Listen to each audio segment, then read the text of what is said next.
to start with revision, what we did in our previous class. And I believe some of us did the assignment. Thank you for doing it. Good afternoon.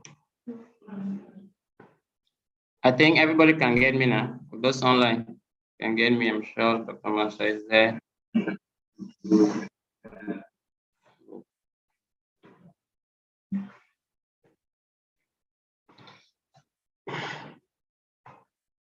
Can somebody remind me with the assignment, please?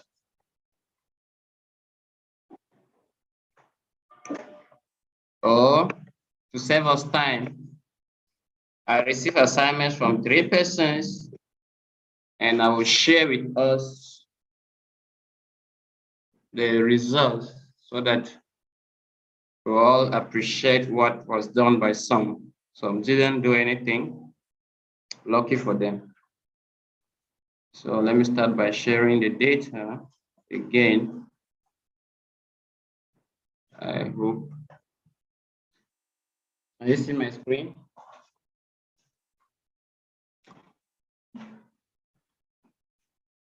So the first assignment I want us to look at was done by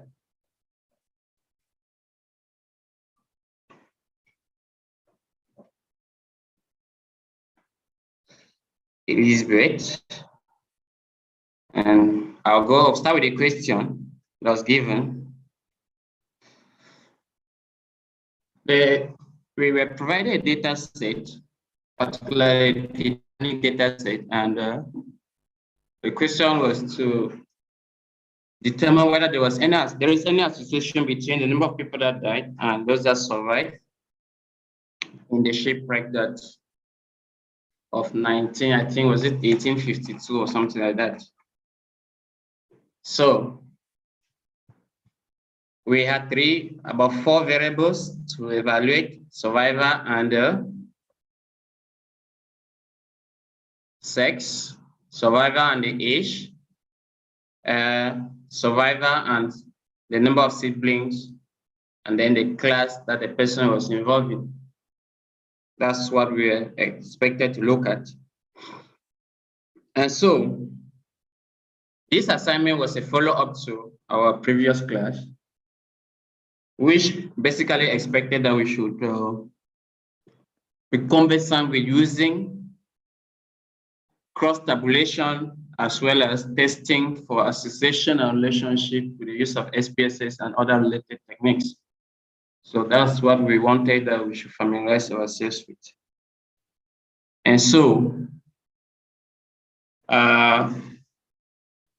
I think so far, this is what she did. I'm just trying to show the presentation that she did. Because we'll do some corrections for everybody to see where she went wrong. We might not correct for everybody. Actually, she's the only person that attempted and to me did. I can give her 70%. Yes, apart from a few things I will see.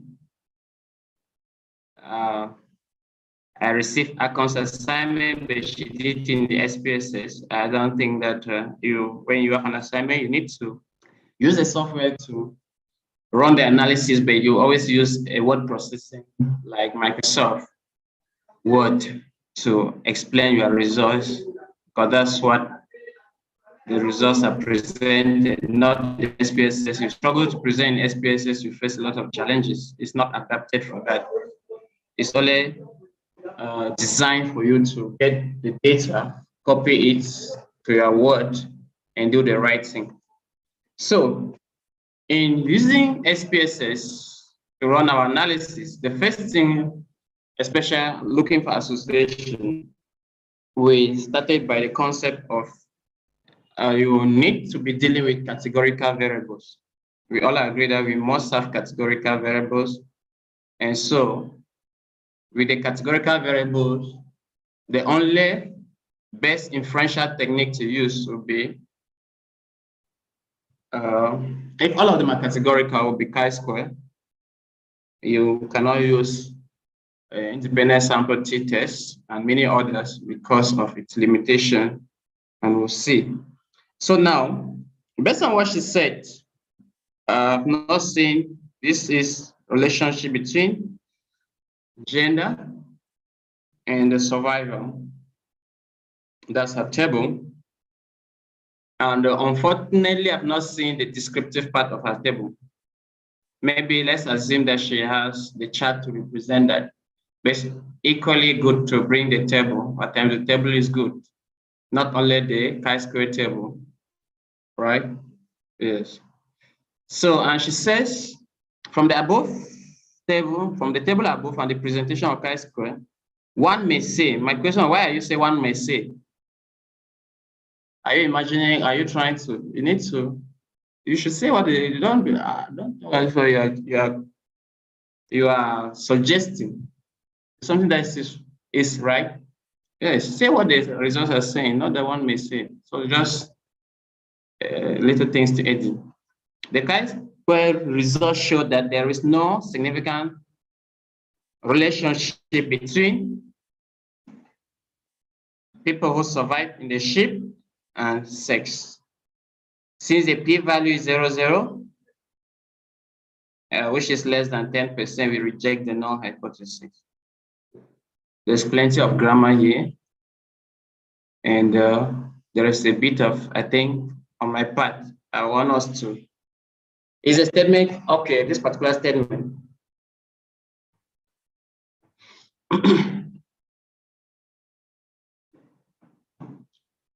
We're looking at the chi-square. This is our chi-square value.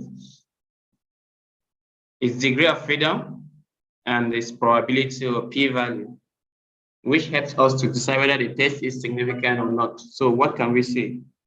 Do we have any significant association or there's no significant association? Akon, are you there?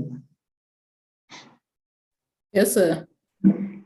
So what do you have to say? Do we have any significant association? Or there's no significant association?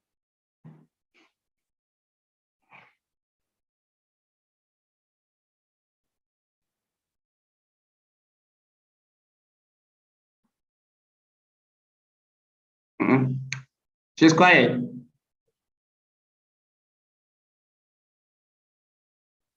Hello? Yes, I said I'm checking on my own homework what I decided on. I'm looking at the figures. Do you need to go and check your own? Just look at the figures and see what you can see now. Look at her presentation. You can't see my screen. No, I can see it. So you must not go and check your own now. Interpret your own, not necessarily your own.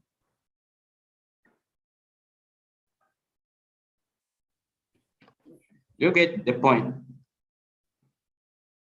I don't want us to rush. That's why I want us to take time and see. The important is not covering content when we cannot understand some basic things. So we focus on. Now, I've added this table. This table is very useful. Yeah, this table is useful. Even if you don't go into detail, but it's useful to present a table, right? Yes, so it's always good to. So what we see, we're looking at survival, we're comparing between male and female. So if you look at, in terms of the number of females that survived as a proportion of those that died, we'll see that this is higher, right? We have a survival rate of 74.2% compared to what? 25.8.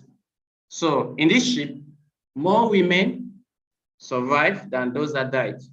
That's the first thing. Let's compare between male and female. We see that men died more than women.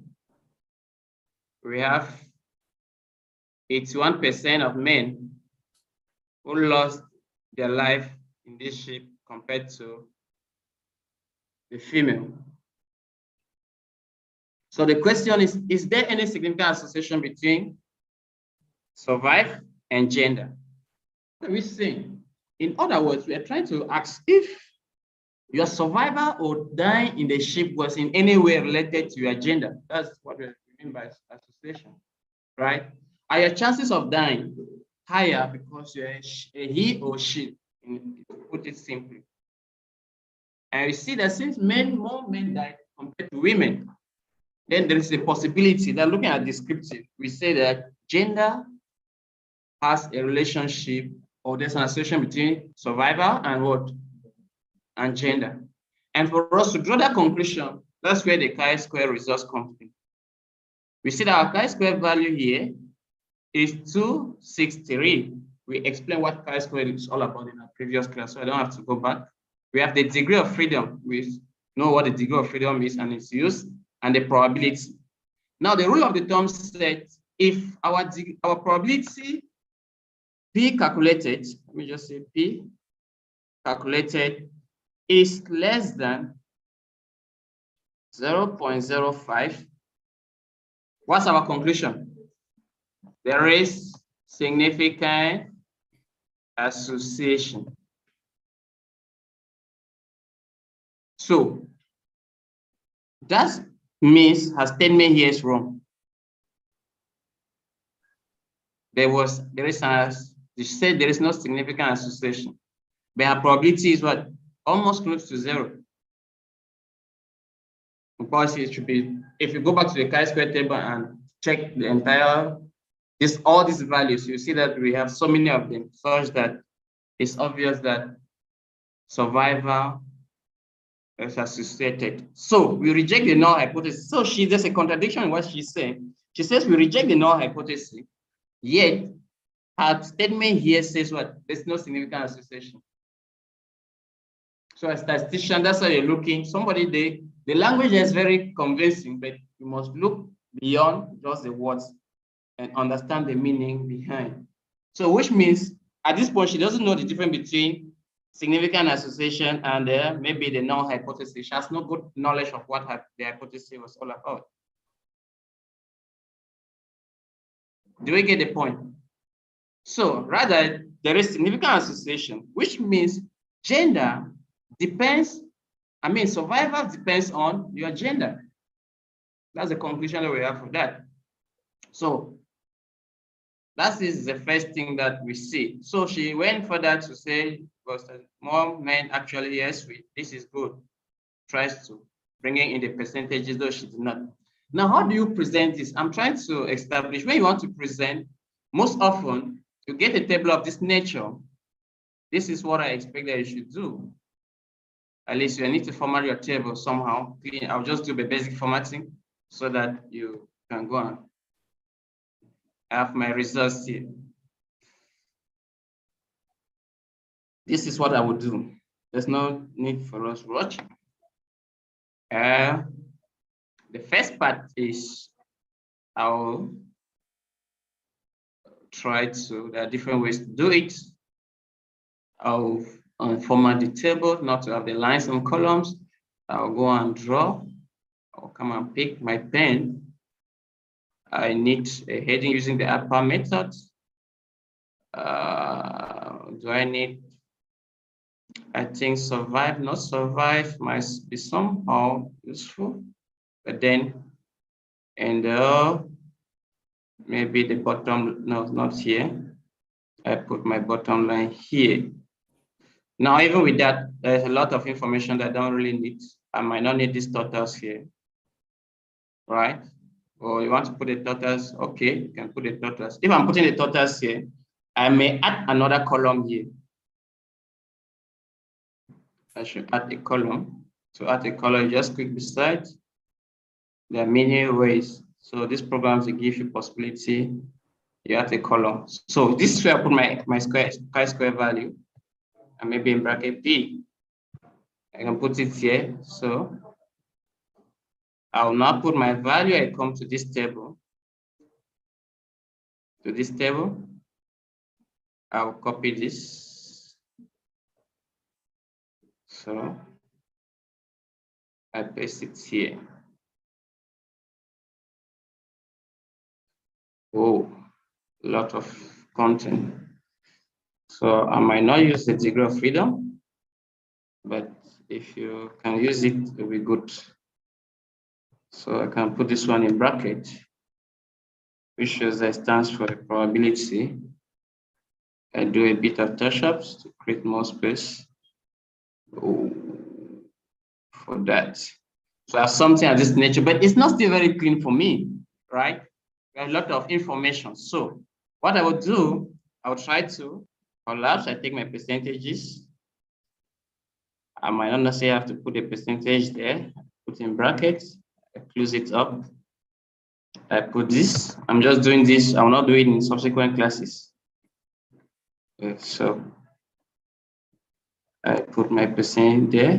I remove the percentage. So if I clear up this column, I don't have an issue. So your work should be neat.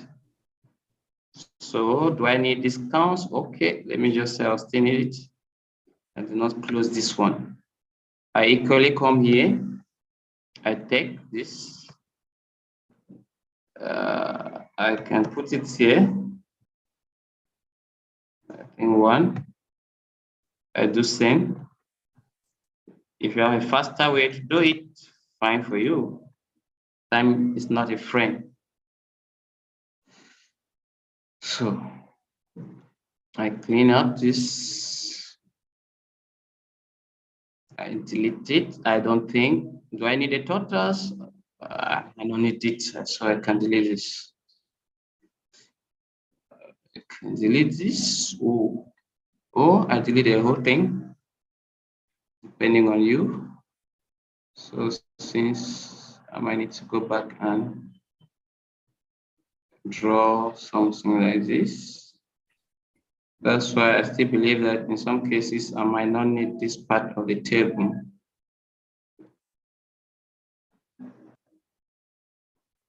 So let's give a good title. Let's give a good title to our table. Unfortunately, my laptop is kind of behaving foolish.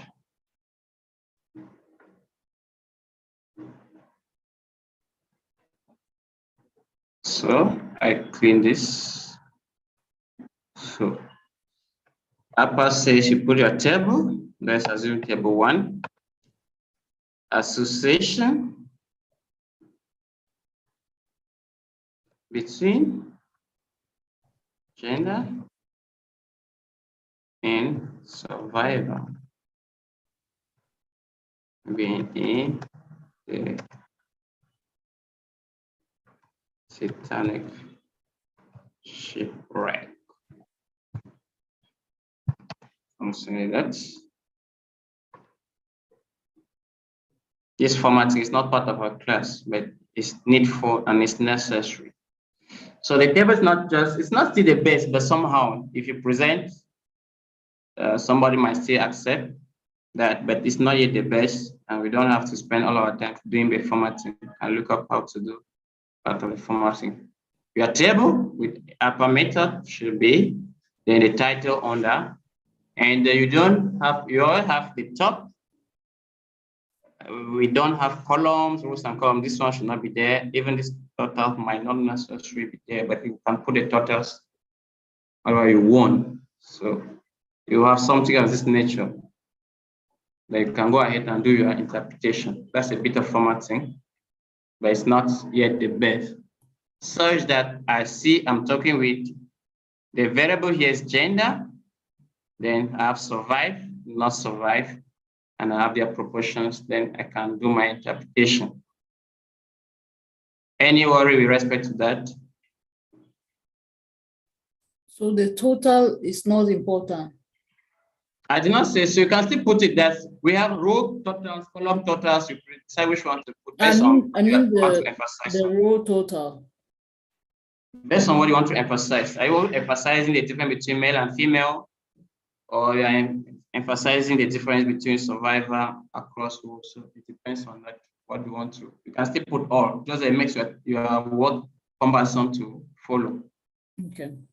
Yes, so there is no quick conclusions to that. So that's the first thing that we see.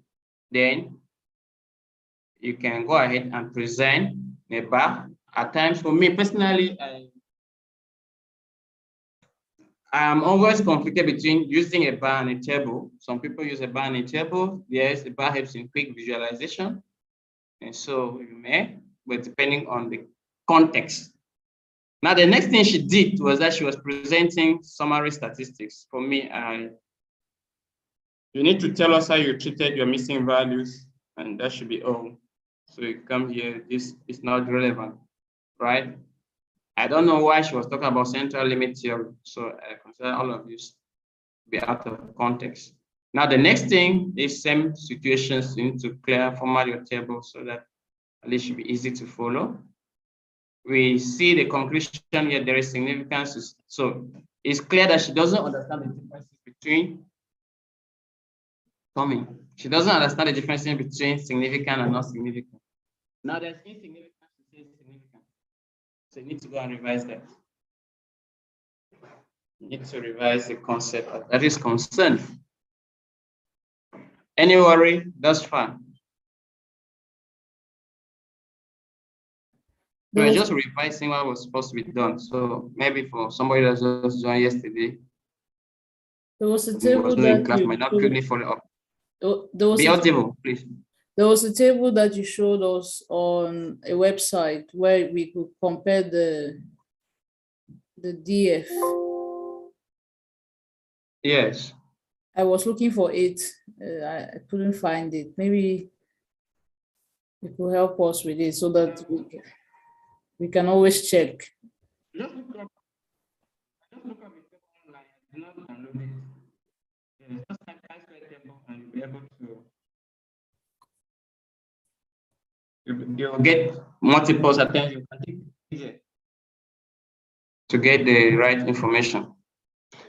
So the conclusion is that gender was not related. I mean, age had no influence. But one of the things we wanted to see with age is that our age variable is a continuous variable. So my interest with this age was not just a variable, maybe your results, but how you got there. That's what was important about what I needed to see. So this is our age variable, right? And we agree that age is continuous. Since age is continuous, we can use what? We cannot use chi-square with a continuous variable. It violates the assumption of chi-square, the variable should be categorical. So what we needed to do was to convert it into different categories. And we said, let's share 0 to 25 as the young, 25 to 50 as adults, and 50 plus as the old. Please do not put that project well. It's be stressing people. Just try to see if you can. So that's one of the things we all agree. And so if you look at it, she did her best. I'm sure she did it well. She did it well. Yes. A lot of percentages, column percentage, row percentage, and the information just becomes too much to bear. But just as quick revision for those who did not do the assignment and might not understand. Now, when a variable is continuous, you can reconvert that variable into the categorical variable. And we said to do that, you need to go to transform, I believe, right? Take recode into a different variable. So I want to transform age. So I take my age variable, I need to give it a new name, whatever name you want to give. I can say age, that's age category for me, I know that stands for age, stands for age category. I change that, you may give a label if you care. So since it's a continuous variable, I might, and we have decided some ranges, I'll take 0 to 25. Should be given the value 1.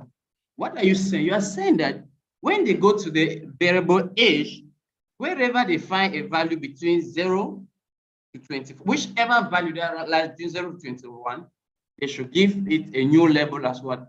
A new value as 1. That's what we mean. That's why it says old value, new value. So any value that falls between 0 and 25 should be classified, should be labeled as 1.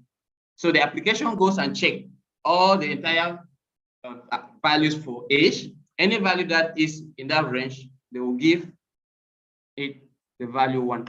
That's the implication. So I'll take that. Now I've used 0 to 25. So in order not to have conflicts, we need to decide that the next one should not be 25. It can be 25 point, maybe 0.1 or whatsoever, or preferably let's just assume there's age. We take from 26, assuming that there's nobody that falls in between. But if there's something that has to do with decimal places, you are not very careful, you discover that some values will not be classified. So 25 to 50 years. So they should categorize this as 2. The same principle will be done. So we say from 51 and to his age, let's just say our oldest person should be 100 years. But you can go and check the upper value, the maximum, or we take and it should be 3. That's the procedure. So if we take OK now, that variable has been reclassified. To see it, we come here to the end of our data set. So this is our new variable. Now, either this should be missing values or variables that we felt OK is missing. We come to age here, it's a dot. That's why we have a dot here. All right. Maybe the same situation here, check. So to confirm that they have done the classification, this is somebody who was 22 years and then we have classified the person as 1. So our classification is accurate. This is somebody with 54 years and is, do we see that? So a new variable has been created. Now that we have created a variable, the next thing we should do is to maybe label it, right? We have to label our value. So we go now to our variable, to our values segment or under variable view, and we label. If you don't label, it's not obligatory, but labeling makes it easier for you to identify what is happening. So we say young, 2 should be adult, the Wahala age, 3, the resting age. So how do we call it now? And so we say, okay. So with that, if you come back now, I click here, you see that they've done the classification into young or the rest. So once this has been done, before we can go ahead and do our chi-square assessment. So we go to descriptive statistics, we take cross tabulation, and we can now say the new variable here should be what? Age. So what am I interested in? Just the chi-square. I go to cell. I'm just interested in the counts. I don't want the percentages and the rest. And I think that's all that I need. And I take OK. Right? So we have our output. For those online, if you can't see, let me stay share the output. So we have our output. And we have our summary statistics, which is always very important for us to review. So for the young, we had those who died were 177, which means among the younger generation or the young, those who were young, considered young, 0 to 20, 25 years, 177 of them died in that shipwreck, while 124 survived. So in sum, how many of them were there? We see that how many of them were there? 301. So the total young persons that were in this ship was 301. Now, this total here is talking about the young. This one is talking about the adult. This one is talking about the old. But the total here is talking about what? The percent, those who died. Amongst the total population that was there, 424 died. Out of the 424 who died, 177 were what? The young. 205 the old, and 47, 42 were, the adult, sorry, reversing. The old was 42 and 205 were what? The adults. That is how you look at it. In terms of survivor, we see that 124 survive for the young, 144 survive for the adult, and 22 survive for the old. Generally, more persons died, regardless of their age category. That's what we're seeing from this data. I'm just looking at the absolute values or the frequencies. I've not gone into the percentages and the rest. So that's what I see from the data. So anyone?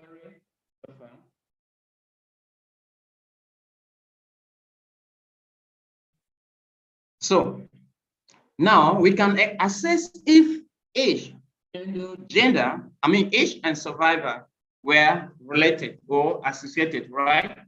So if you look at our results, we see that our value, chi-square value, which we've already seen, is 1.136. When somebody who has been doing statistics for long, you already know that will not be significant, even if there was no probability. Now we talked about the critical region. If you're working with 95, the value will be 1.96. So if you compare this value here with 1.96, you'll see that this one is lower. So you already know. It's not up to 2. So this high probability that will be insignificant. You don't even need a table to draw conclusions. Same situation, degree of freedom is 2, and we have 0.5 this. So that's what I expected to do. That was the second part of the assignment. It was not whether that there is association is significant or not. The first one, I needed to see how you can present and read whether there is an association or not. The second part, my interest was your ability to convert a continuous variable into a categorical variable. And that was the second point of interest. So let's go back to her work and see the last thing that was there, if there is anything that was of prime interest. So I see her presenting the other measures here, symmetric measures. We said symmetric measures, and she used Pearson correlation. I have an issue with that. It's a categorical variable, so this is wrong. If she wanted to use a symmetric measure, we expect that she should use better either Kramer V and other related dealing with categorical data. So we go back. To share my screen. We go back, we come here, and we come to measures. We have chosen any along this, though there are some conditions depending on the sample size and the number of categories in your variables that you decide which to take. But here is to establish whether there is what relationship, contingency coefficient, Kramer's V, lambda, and uncertainty coefficient. They're trying to establish whether there's relationship between the categorical variables. Do you get it? Yes. Now remember, chi-square, we said it's talking about association here, but looking in terms of differences, right? Not really relationship. Well, we may use the word relationship, association interchangeably, but when we also pick a particular, you know that those words are somehow different in the sense in what they have to communicate. Most persons are enjoying the Sunday. They will not come and meet us. So that is, I think, that's what we have. Let's go back again to our. So we said the probability will always likely be the same, like the probability of the chi-square. Like she did not put the probability for the chi-square. Well, since she took by this thing, Pearson, it might be different. But if we are dealing with other the contingency, we expect that the probability should be the same, or there's a probability here. What's the other one up? They're slightly different. But if I believe that the other ones will be the same, or I was looking elsewhere, but then that's the idea. Now, the last aspect was with respect to what?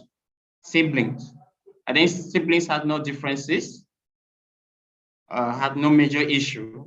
You just need to know that you had one, there was no sibling at all, had just one, had two, three, four, five, and maximum was 8. And you look for your association.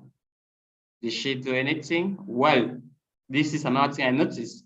She presented a bar chart, and under her explanation, she said the graph shows a positively skewed data. The mean is greater to the median, and so the number of passengers who survived unlike did not survive reduced with the number of siblings. I don't think that's true. First, it's categorical. You can use bar chart. If you're using bar chart and we're using a categorical variable, talking about skewness, and maybe courtesy means you've not understood the principles that apply. You get it. Skewness and courtesy is for a continuous variable. So you see why the levels of measurement are critical to understand. So it's not all about presenting. Yes, you can try and go, for instance, if your supervisor and student present, it looks beautiful and interesting, and you accept. But as a statistician, you know a student's line. You're able to read within the lines and see where the student just used statistics because the application could give an outcome. So, for everyone attempted this far, okay. And the last part was recommendations. That's good. A serious student. So the last part, having analyzed the data with respect to age, with respect to gender, with respect to the number of siblings, with respect to what other item? What were your suggestions? Okay, class, we've not seen class, but I think class also has something to do. What do you think can emerge from your results? It says the following recommendations are put forward for the government, passengers, and shipping companies to apply as well to better the situation on. Okay. Given that sexes survival were less closely related, is sex, and sex were closely related, the shipping companies are advised to put in all security measures for both men and women without any bias. Are you sure? More men died than women. So which means men are higher risk in a shipwreck than women. So if we wanted to go by that principle, the measure should be tilted towards men, protecting men. Do we get that? Yes, that should be what we are trying to express. Survivor and passenger have close relation with age. No. Age doesn't influence whether you survive or you die in that ship. So whether you are young or old, the chances of dying or surviving are the same. When we say they're different, it means there are significant differences. You can either die, the chances of dying are higher because you are he, or you are because of your age. But if you say they're not the same, it means regardless of whether you are young or old, the chances of dying are the same. All right. So for the passengers survive decrease with siblings, there should be proper check on. We do not check that. But the good thing I want to comment about her is that she's taking each variable and trying to express what came out. It's like taking each objective of your study and making a recommendation or drawing inference with respect to what you find. You get that? So once you're analyzing, well, we are dealing with just with variables. You know that each recommendation or each conclusion targets a particular research objective. And in that objective, you are looking at the key information. What is the central theme? What is the most important thing about what I have to say? That's what is important. And when you are doing, for instance, if we're doing discussion of results, this is where you present your results that even a layman picks up the results and have something to say. Yes, we are no more bringing in too much difficult statistics. No, statistics is for presentation of data. Discussion is the information that emerges that you're trying to discuss, support it with other facts, contradict where necessary, bring in new things that you'll find things. That's how you discuss your results. So with that, I think she attempted a good job. And like I said, take down your marks. We give you 70% for try. Yeah, I think if you keep on by the time you're leaving, Should be a pro, even within the next just 2 months that we have at least. So the next person, I have a reason why I'm taking time, was Anderson. So Anderson, based on what she has done, prep yourself before you enter your own work.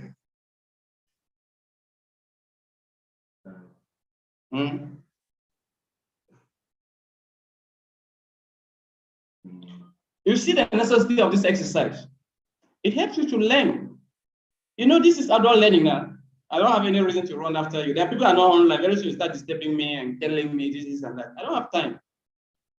You get that? Yes. If you are supposed to be in class, you come. If you miss a class, you miss it. I'll not run after you. I believe you know why you're here. And you are here, you are not a child. It's somebody who is going to secondary school and only shame or hard to. You have paid your money, right? Learn. Dedicate your time. It might be challenging activity, but this is take out the 2 months and get it. Then after you can go and do so many other things and nobody will run after you again. So I'll not be running after people, encouraging them to come to class. It doesn't work like that for adults. Adult learners, they know where they're going to. Right? So listen, give your mark before we go into assessment. At least you have a benchmark based on what she has done. We have given her 70%, 30%. Okay, let's go and see if you marry the 30%. So the first thing is that in presenting, please, as teachers, we don't like all this too much beautification. The first thing is you should be, simplicity is the watchword. That's why you saw how we are trying to remove a lot of irrelevant things from the table. You only allow something that has information to pass out. We don't like reading, and you'll not be reading trash. You get it? Yes. Don't repeat information just for the sake of information. Simplify whatever you are doing. It should be straightforward, clean. So, cover page, yes. Analyze and explain relationship to Titanic survivor. Have on stake, yes, it's okay. The content, yes. And we have the first thing is that I couldn't make any comments because he sent a PDF. If you don't submit assignment in a non-edible format, that's the first. You say I could make comments where I'm reading through. Yes, it should be in a way that I can make comments there so that we see. So it presented, we've already seen that, no explanation. Yes, I think this was done in Excel, not SPSS, which is accepted. You can choose anyone to use.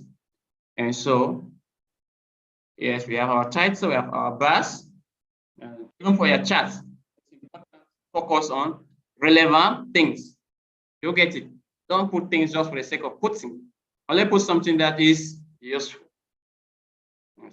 So at times, I would not even want to see all these lines. Distractions.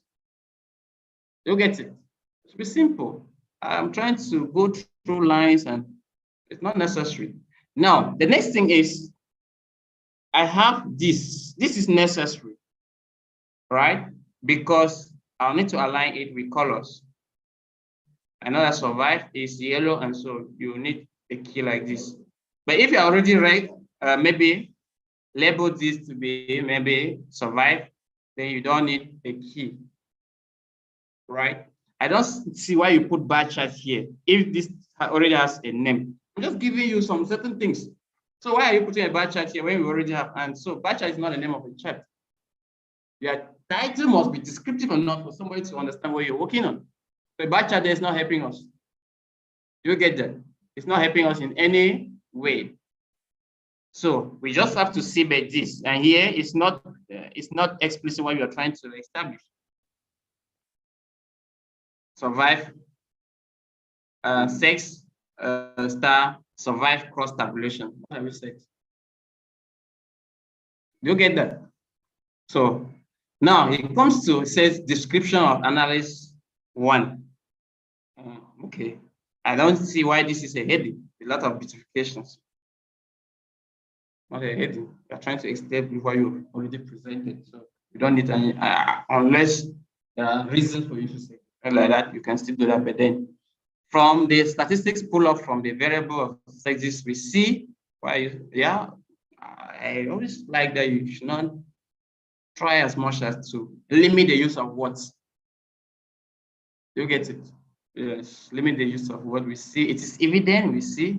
I think a kind of that more females survive than males, despite the overwhelmingly large number of males found on the Titanic ship. The percentage of males that survive largely surpasses that of males.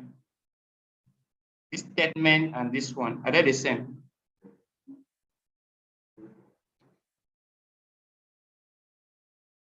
They're the same. It's just that it brings in percentages here. Here it's talking of absolute. You get that?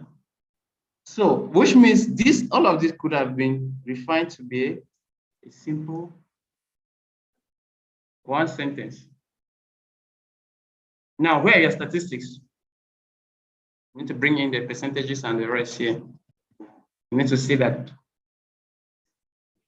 You don't do this when you are maybe in the stage of discussion, but when you're still presenting the results, you still do it. They'll get that. What proportion of men survive compared to women?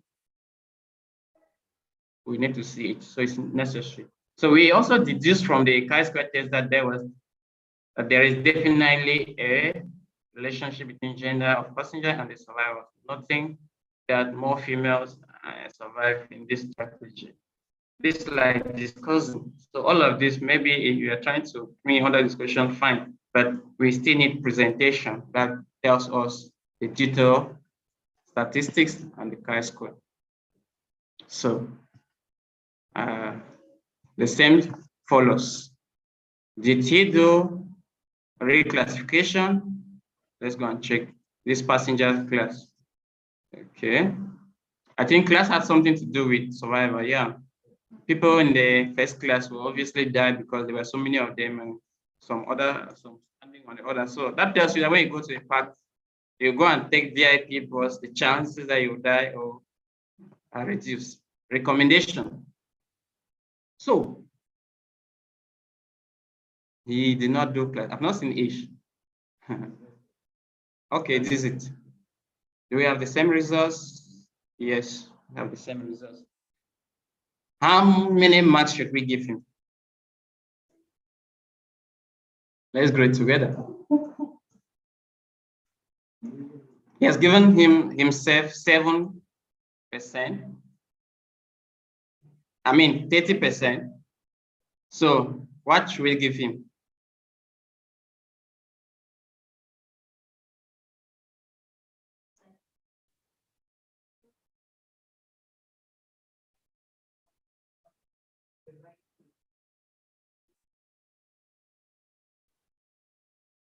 Okay. Yeah. Well, some little things that matter. Okay. Somebody says 50. So the last assignment I received was from Econ. Madam Econ, are you there? Yes, sir. Should we check your own? Yeah. Mm-hmm. Okay, go ahead. Yeah. I didn't get to. Yeah, of course, you're the teacher. No, I'm giving you the liberty to decide whether we check it or not. No. Go on. We should not check it. Don't you think that would be unfair? Okay, sir. Yeah, true. Okay, she said take her on. Okay. So, at least we have to move on, right? The first thing I want to comment with respect to her is I can't even find similar to be open. That's why it's contributing that will not check. Okay, this is not even her own. Is that she did it in SPSS. I imagine how difficult it was for her to type in what she was typing. And for that reason, she did only for one. I explained for 2 and I did for all the 4. Okay. So was the assignment for those I received. And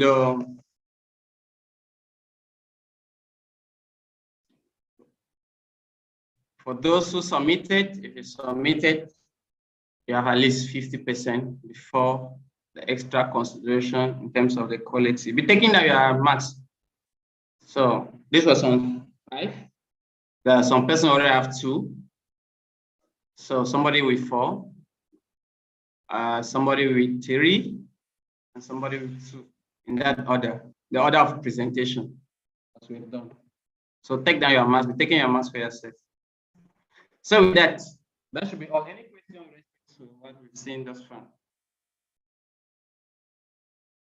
Any worry? I just want to, it might be a stupid question, but I just want to clarify myself. No, it's not stupid. The DF, which is 2 right now. Yes. The DF is 2. Does it have to be more than 0.5 or below 0.5?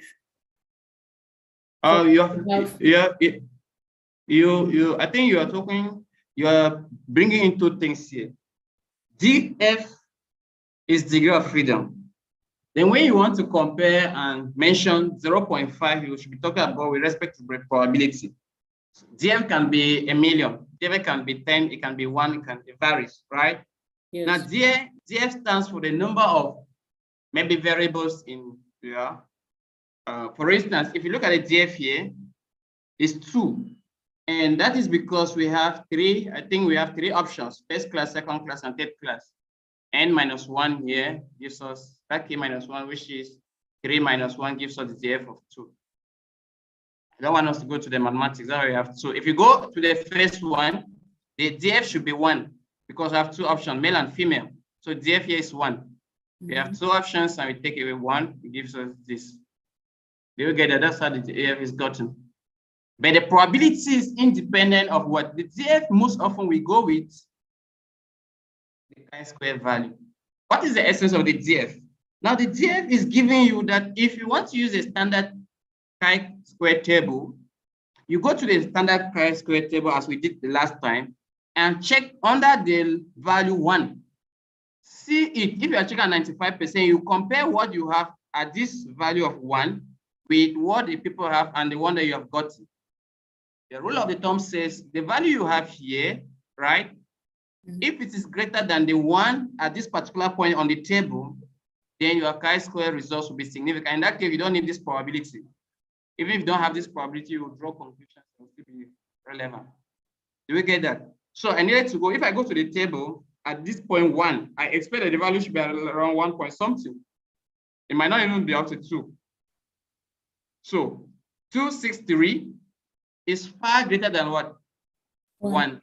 Oh, yes, let's just limit it to 2. So it means my results are significant. Already, somebody who has been doing statistics, we know that this result is significant. Even if you don't have the degree of freedom, you don't even have the probability because this value is large enough. So all those things you understand every time. Do you get that? Yes, sir. So when we start talking, comparing probability, that's where we say 0.5 and what you have gotten. 0.5 is the standard if you are testing a 95% confidence level or confidence interval. And so you are using comparing it with 0.5. But if you are testing a 99, it will be 0.01. If you are testing a 90%, it will be 0.1, which is 10%. You get that? So that's where the differences come in. Okay. Having said that, I think that was what we got. For those who don't want to do assignment, it's good for you. I keep saying, you get the right to study or not to study. We are trying to do our best to make sure that at the end of the 2 months, you have some value. I hope that next assignment will be more beautiful in terms of presentation, in terms of explanation and everything. Yes, I'm taking my time to do this thing in a slow. I don't want us to rush because if you get to the end of these basic things, you've not gotten them, you will not still be useful. They'll get it, will not be useful. So it's needless to cover so many different things, and you cannot do the little ones and do them well. So that's why I have to take more than an hour just to revise what we covered in our previous class. So, it clear? I reduce volume or add?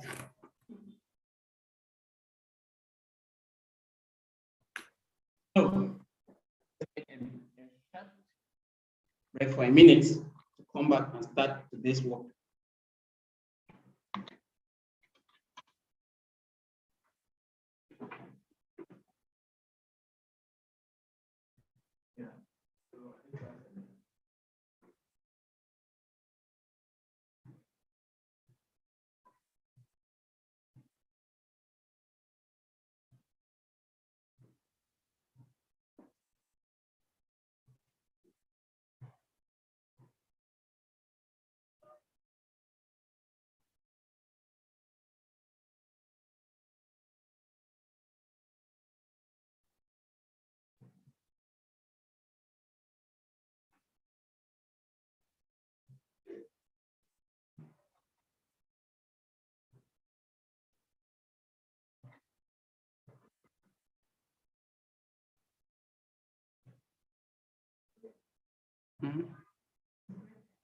No.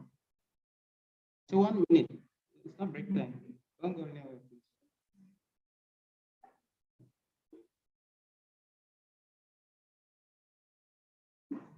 So let's recess for a minute as we prepare for. I'm not going anywhere. To die.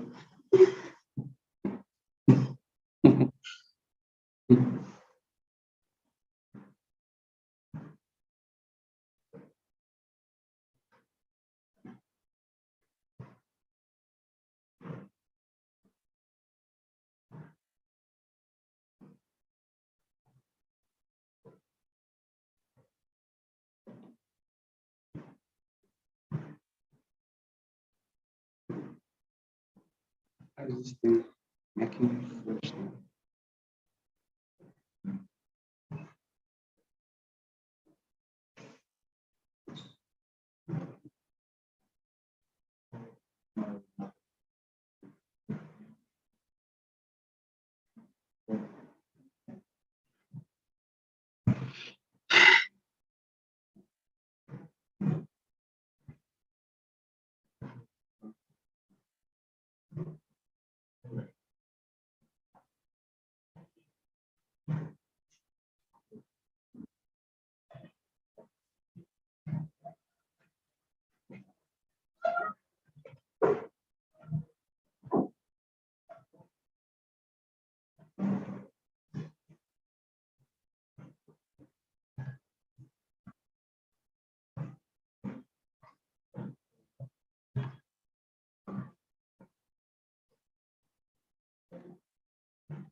Okay. Good afternoon once more. So we want to continue. So far, we were dealing with categorical variables. And what we tried to do was to examine if there is association between one or two variables that they were all categorical. And so we're dealing with more or less frequencies. But if our variable is continuous, let's say age, as we saw measured in years, and we want to see if there is any significant difference, we may have to use mean or median, as we earlier indicated from this class.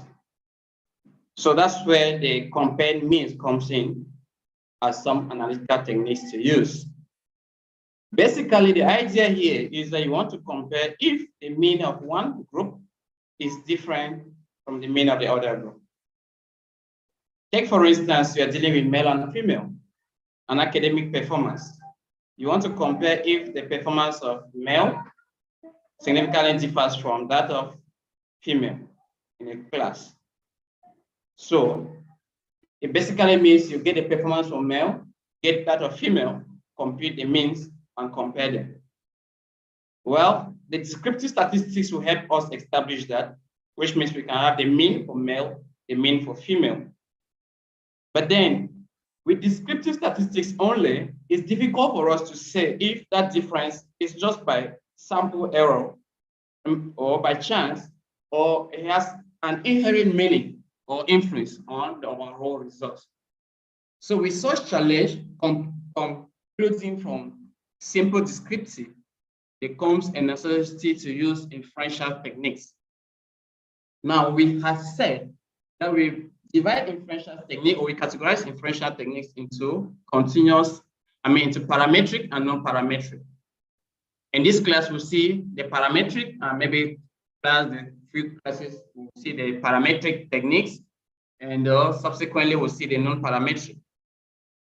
Now, if we want to compare means, The first thing is that you always need to understand the hypothesis that you're trying to. That's the same thing that we are doing. We're asking if the number of persons that died from in the ship was influenced by the gender. So we are comparing now not the means, but the frequency of items. How many persons died that were women and how many died that were men? And do we have any significant difference, right? That is our overall hypothesis. The null hypothesis in such a case says that the number of people that died that were men does not in any way significantly differs. Statistics always use the word significant because there will be a difference. But is that difference significant? That's the point. We only conclude that yes, there's a difference, just the fact that they come from two groups, there's a possibility that there will be a difference. Can we generalize that this difference is significant? That's where the idea of statistically significant becomes relevant. And that's where we start bringing inferential techniques. So basically, we always want to assume that if we're dealing with two groups, the first thing is that the mean of group one, let's use U, should be equal to the mean of group two. That's the central idea. If you're dealing with three groups, the null hypothesis would be that the mean of group one is the same as the mean of group two, the same as the mean of group three. If there were four, you extend right up to the four, depending on that. Now, this means that you may have the mean of group one. If in terms of years, you may have 20 years here. We have 25 years. We have 27. We have maybe 40 years. 40 years for the different categories. Now, 30 is different from 25, is different from 27, is different from 40. No doubt about that. All right? But the Christian statisticians are trying to establish if this difference is statistically significant. You get it? Now, since we have four groups, there are different possibilities. Maybe U1 is not significantly different from U2, not significantly different from U3, but significantly different from what? U4 is possible. Do you get that? Yes, which means these three groups are all related, but this one is more or less totally different from the rest. Now, in doing this, there are different statistical techniques that we can see. That's why we see here. Mean comparison has to do with a good number. These are just a few that we've seen in our class, but we have more than this. We have so many of them. But these are the most commonly used around, and that you'll see in most researches, you see in most texts and the rest. So in other words, we're saying that comparison of means helps you to determine if your group have similar means. I try to establish that by bringing in our null hypothesis. The alternative hypothesis simply says these groups are completely different, right? Then completely different from each other. The performance of group one is different from performance of group three. So there are many cases in statistics where you want to compare means, yes, and the technique you use depends on certain things. Like I said in our previous class, the technique you use in analyzing data is pivoted on a good number of things. How your data has been measured, how many groups are you comparing, and so on and so forth. Once you test those assumptions, it will always boil down to maybe one particular technique that's most suitable. When do you choose to use one sample t-test? When do you choose to use independent? When do you choose to use pair, ANOVA, I-square? You must understand the underlying assumption of any of these statistical techniques. So when it comes to mean compares, we have a good number of them, and we have stated this form, and we assume that they're highly utilized. We are trying to examine if the groups mean are different or not. Now, in doing so, we take one as we'll try to make sure that we take in any of these tests and compare it or compute it and see how to do it in SPSS. But before we go into see the application, it's always good that we first identify the assumptions that underlie the test, right? So that when you pick up your data, it's like you're asking this, take assumption one. Is the data this? Yes. Is it categorical? No. So you know that maybe you have eliminated chi-square. right? We cannot use chi-square because the data is not categorical. And do we have how many groups? Maybe 2 groups. So you cannot use another because another needs at least 3 groups. Or we have 3 groups, then you cannot use what? Independent sample t-test because it needs 2 groups. The kind of test that you do can just be by observing, or there's some that you have to manually test.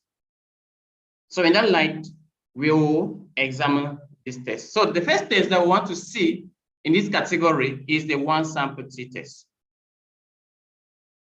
We've already talked about the different tests, and we are taking the first one to say that you choose to use the one sample t-test when there is a definite mean. You already have the population mean. You know the population mean, and you have your own data set that you want to compare with the population mean.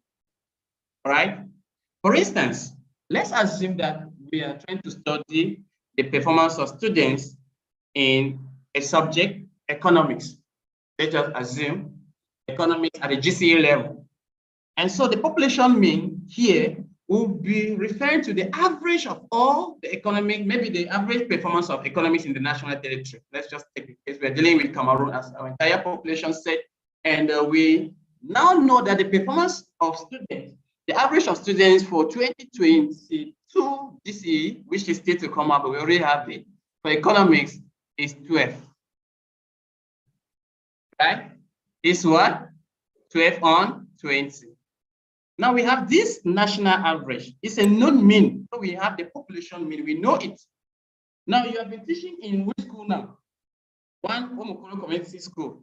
And so you want to compare, you are the teacher who is teaching economics, and your idea is to see whether your students' performance significantly differ from that of the national. So the most ideal technique here to use will be the one sample t-test, because we have a known mean, right? A standard, and we want to compare with the standard. You get it? So we can go ahead and use what? The one sample t-test. It's a simple way for you to see how to use that. Now, the second thing is the independent sample t-test. Now, with the independent sample t-test, well, the first one we were focusing, we had a mean that we know, which we consider to be the population mean, and we were using our particular data set to compare with the population mean. But now, the independent sample t-test comes in when you have the 2 groups. You don't know, you have the 2 groups, you have their means, and you want to ask if these means are the same or they are different.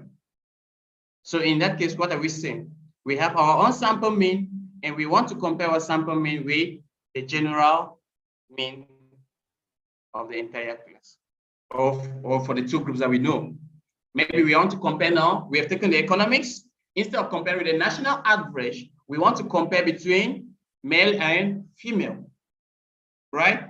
So you are taking your students in your class, your economics class, and you're saying that, okay, do women perform significantly different than men? The question is what significantly different. We're not saying that women perform better, right? So when we say significantly different without taking direction, we always talk about what? Non-directional hypothesis, which means we are saying it could be that women are performing higher or less, right? So, but if we say women perform significantly better, it means we're trying to state a directional hypothesis. We said this in previous class. Directional and non-directional hypothesis, you choose a site. Non-directional, you're just saying there's a change, there's a difference. So that's the first thing we try to establish, and we see from that perspective. So now we have established the first situation, we have a known mean. The second situation, we have 2 different groups, and we want to see if these groups are different. Now, one of the things with the 2 groups is that the groups must be independent. That's why from the name independent sample t-test. Some call it the student t-test, sample t-test, and so on and so forth. We'll see various names. You check the literature, you see different ways that they call it. So the 2 groups must be different. But now we have the PET sample. From the word PET and the word difference, you see that the PET simply means the groups are somehow related. They have something in common, right? We might go back to the same economic students, and we are trying to assess if the performance of the economic students for the same students differ across time.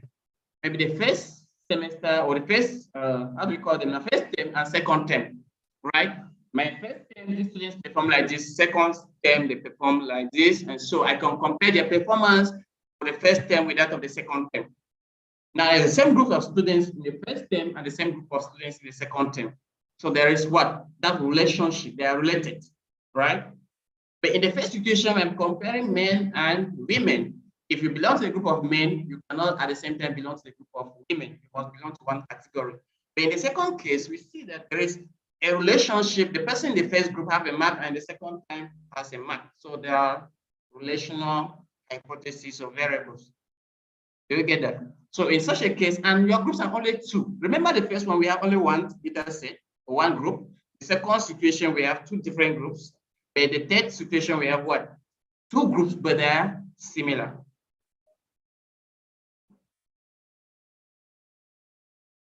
Am I too fast or too slow?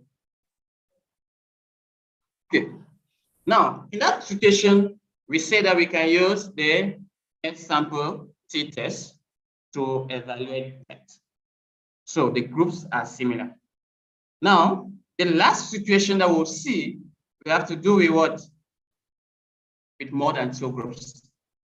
And in this case, particular groups are different. So in more than two groups, for instance, instead of checking the performance of students between male and female, you may decide to calculate, maybe classify your students now into young, adult, and old. So you cannot use one independent sample t-test because the groups now are more than two. So ANOVA is simply an extension of what? The independent sample t-test. That gives you the liberty to evaluate if the performance of maybe your three groups are different, three or more groups. We saw group 1, group 2, group 3 from when we started, right? But now you're dealing with what? Here. It means here we would have used the word ANOVA to draw conclusion. We have group 1, group 2, group 3, group 4. And so ANOVA would have been the ideal technique to use. So, based on this, any question? So we have given 3 scenarios that we can use to compare means. Now, these are parametric techniques. We have the non-parametric version of this. Like I said, we'll not talk about them now because some people will start running away from this class. They just go home and say, I'll not do again, right? So that is the first thing. The second thing now is for us to take an example, one of the tests, and see what it is. We have already explained what it is. We'll check the assumptions and we'll do a practical exercise. Right? Should we continue or we take a break? Let's take a break. Serious students, let's go for break. 10 minutes break. We resume. Time is 4:23. So 4:83, we resume to continue with our class. The rule remains the same. Nobody remains in class. Go outside and relax. Then we come back. So let's take a short break before we come and continue.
is over. Our time is over. Let's continue our time.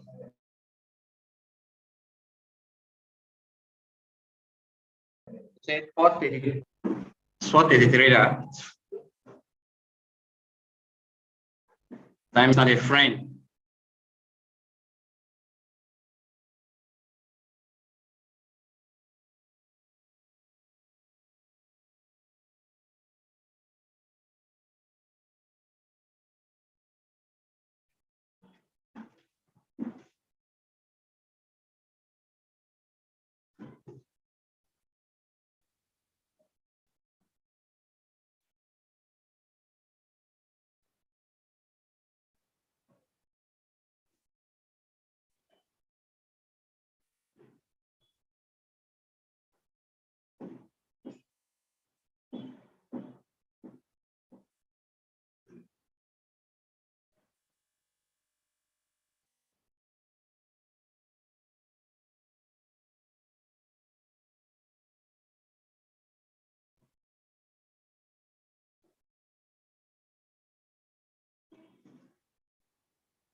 Okay, welcome back.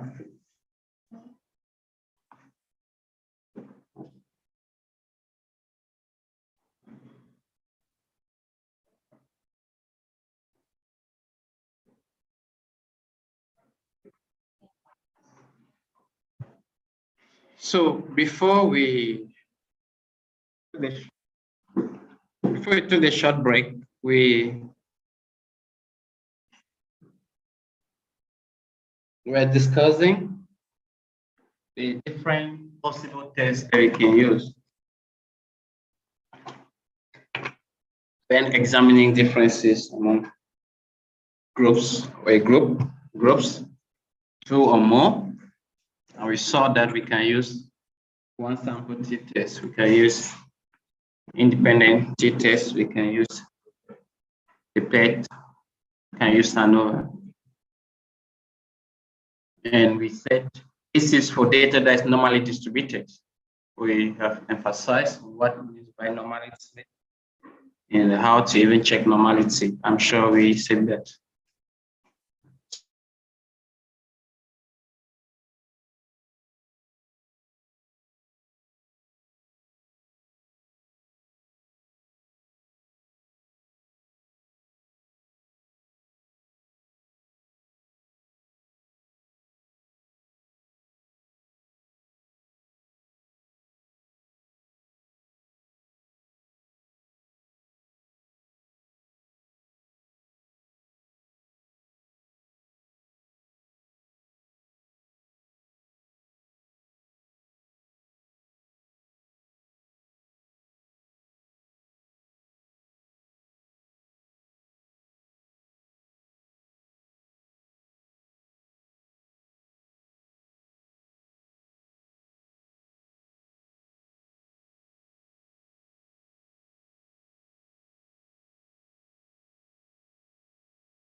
Those people online, it's like I'm teaching and they're not getting. Nobody's talking.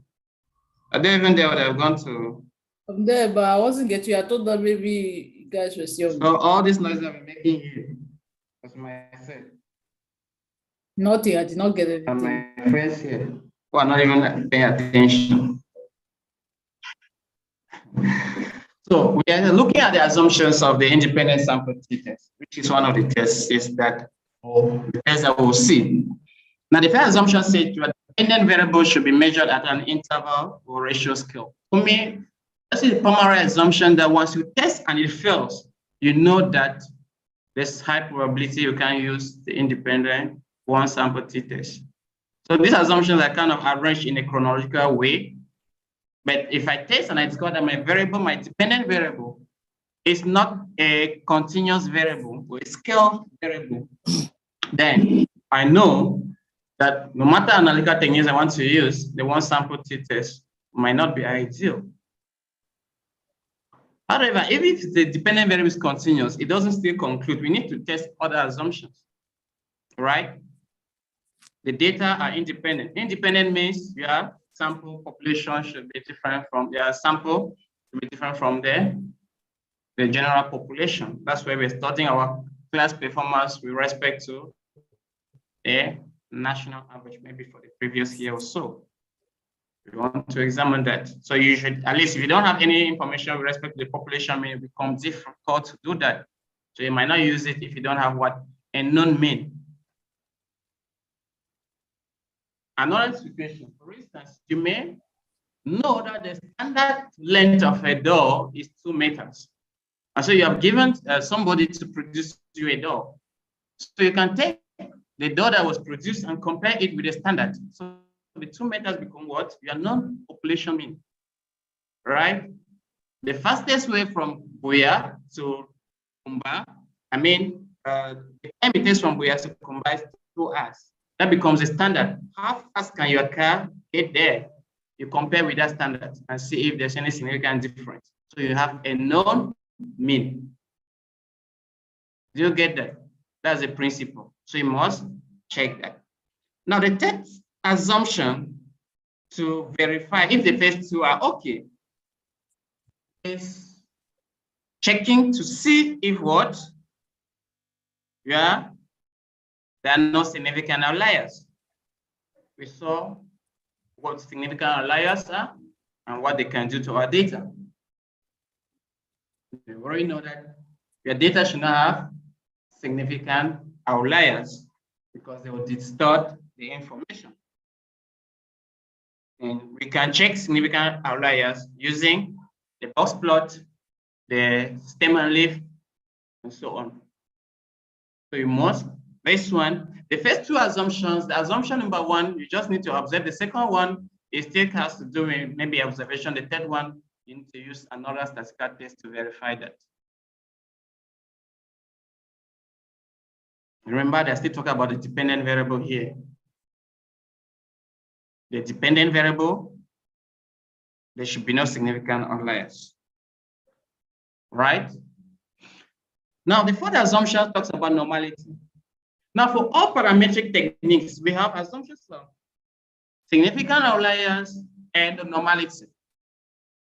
Why do we have this assumption? Because they assume that your data comes from a known population and that we can expect that majority of the score should be close to the mean. Further away from the mean, we have reducing number of observations or cases. We know of the 68%, the 95, plus or 1, 2 confidence, a standard deviation rule, right? So you want to get a 68% of the population or the proportion of the participants, you take the 1 standard deviation plus or minus, you have the lower and the upper, and with respect to the mean. Remember, the standard deviation is always with respect to the mean. If you want to get a 95% plus or minus 2 standard deviation, which means we have the lower 2 standard deviations to the lower end, 2 standard deviations to the upper end to get the cutoff zones. And that should cover 95% of your sample scores for your population. And the rest that out of that, plus or minus 2, will be those that are at the edges, maybe 5% of your data. We know that. So we can test normality using different techniques. We've seen this, we saw this in our last class, right? We talk about using skewness and courtesy to verify that. We equally saw that we can use Shapiro and Kolmogorov test, and we can use box plot for and many other, or Kio plot or PP Kio plot in particular to check that. Quantile plot. So it's only when you have verified these assumptions and they're all okay that you can use this particular thing. Once you don't have verified this assumption, one of the assumptions fails to hold, you are not likely to use the test. If you use the test, your results are not reliable.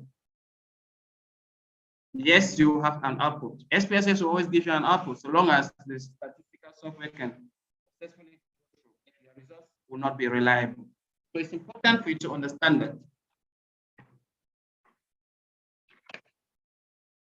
So in sum, testing the difference between a sample mean and a known or hypothesized value gives us the liberty to be able to check and see if our data significantly deviates from that hypothesized value.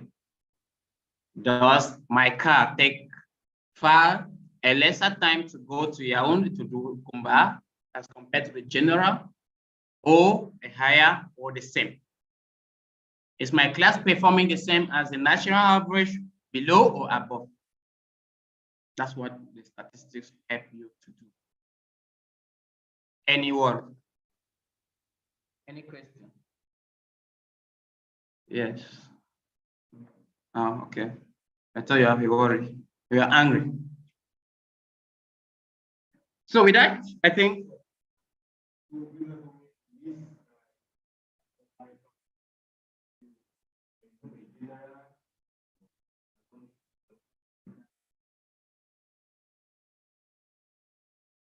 come again.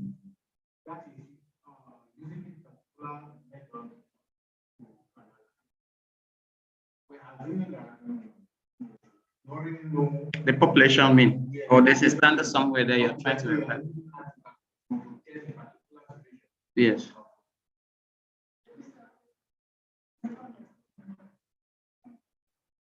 The second assumption. What was the second assumption? The groups are not related. Already, we know the population mean the distance between Kumba and Douala and Buya and Kumba, right? We know that two as that distance is independent of your own data set that you want to evaluate. Talking of independence of observation. It's like what we have already said with the other ones. So your car is not part of that distance that we already measured. So that's what it says. So let's take an example and see how we can do it in SPSS.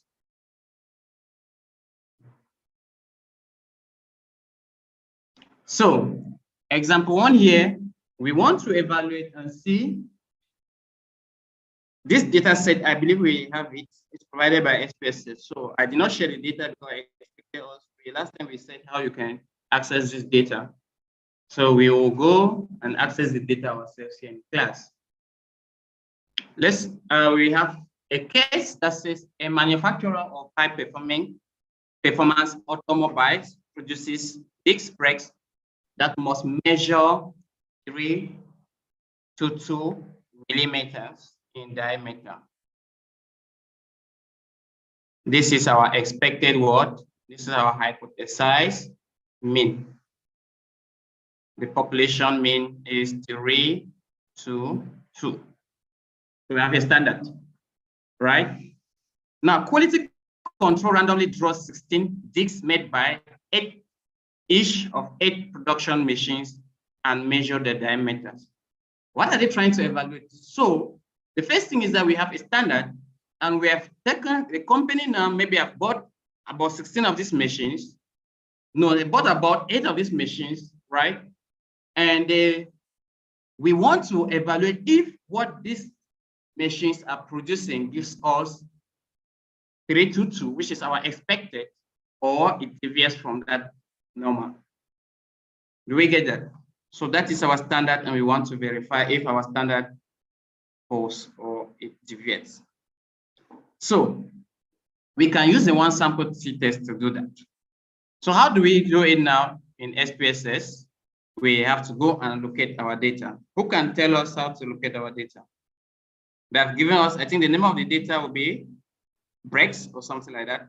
We'll go and check it there. So how do we get to our data?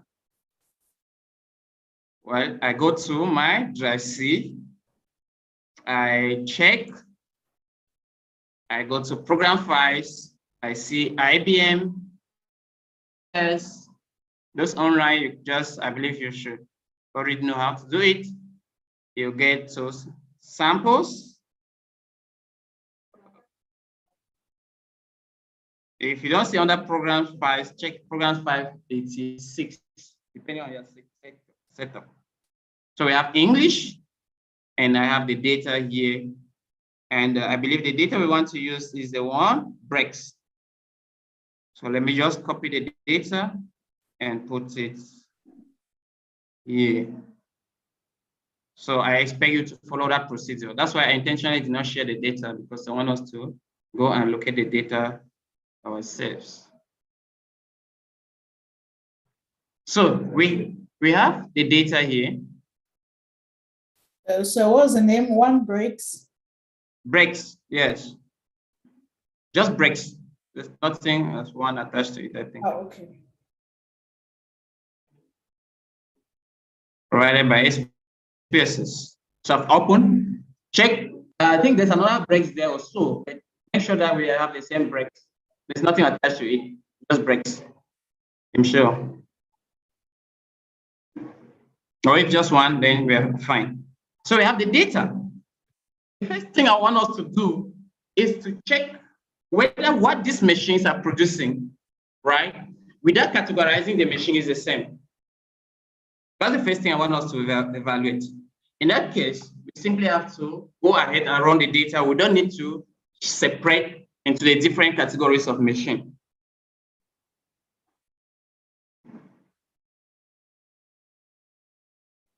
Please try to get the principles.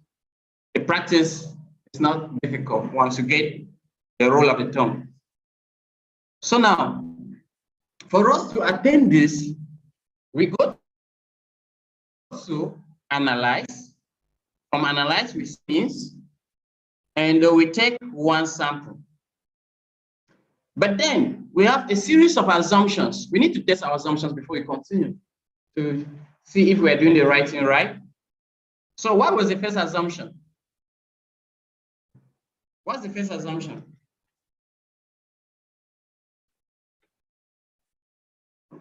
What's the first assumption?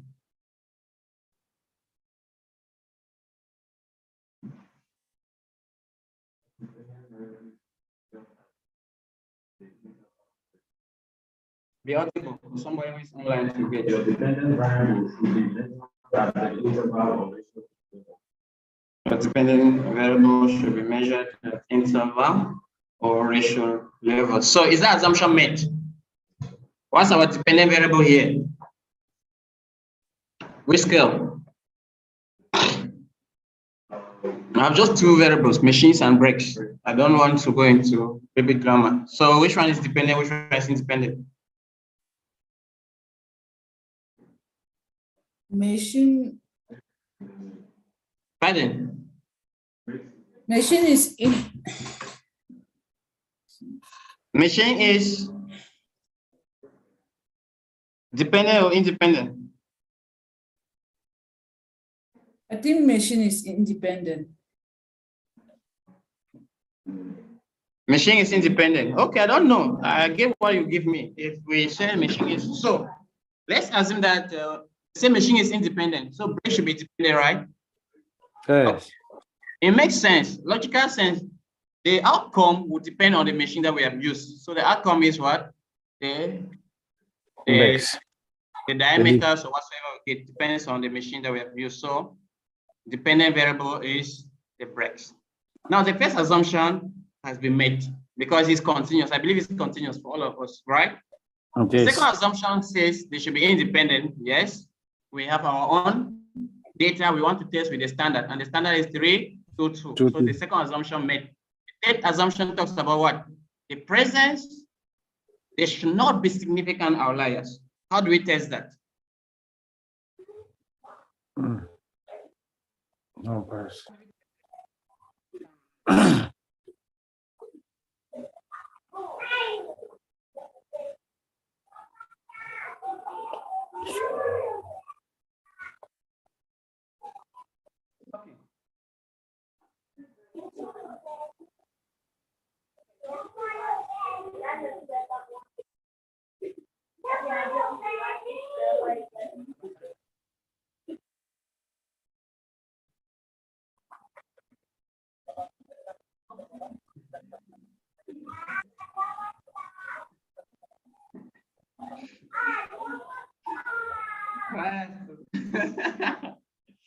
I say something as if you don't have confidence with yourself. Which test are we going to use now to test for significant outliers?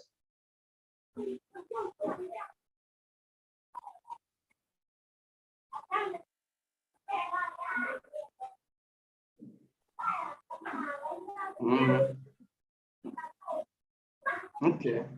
Let's express a test.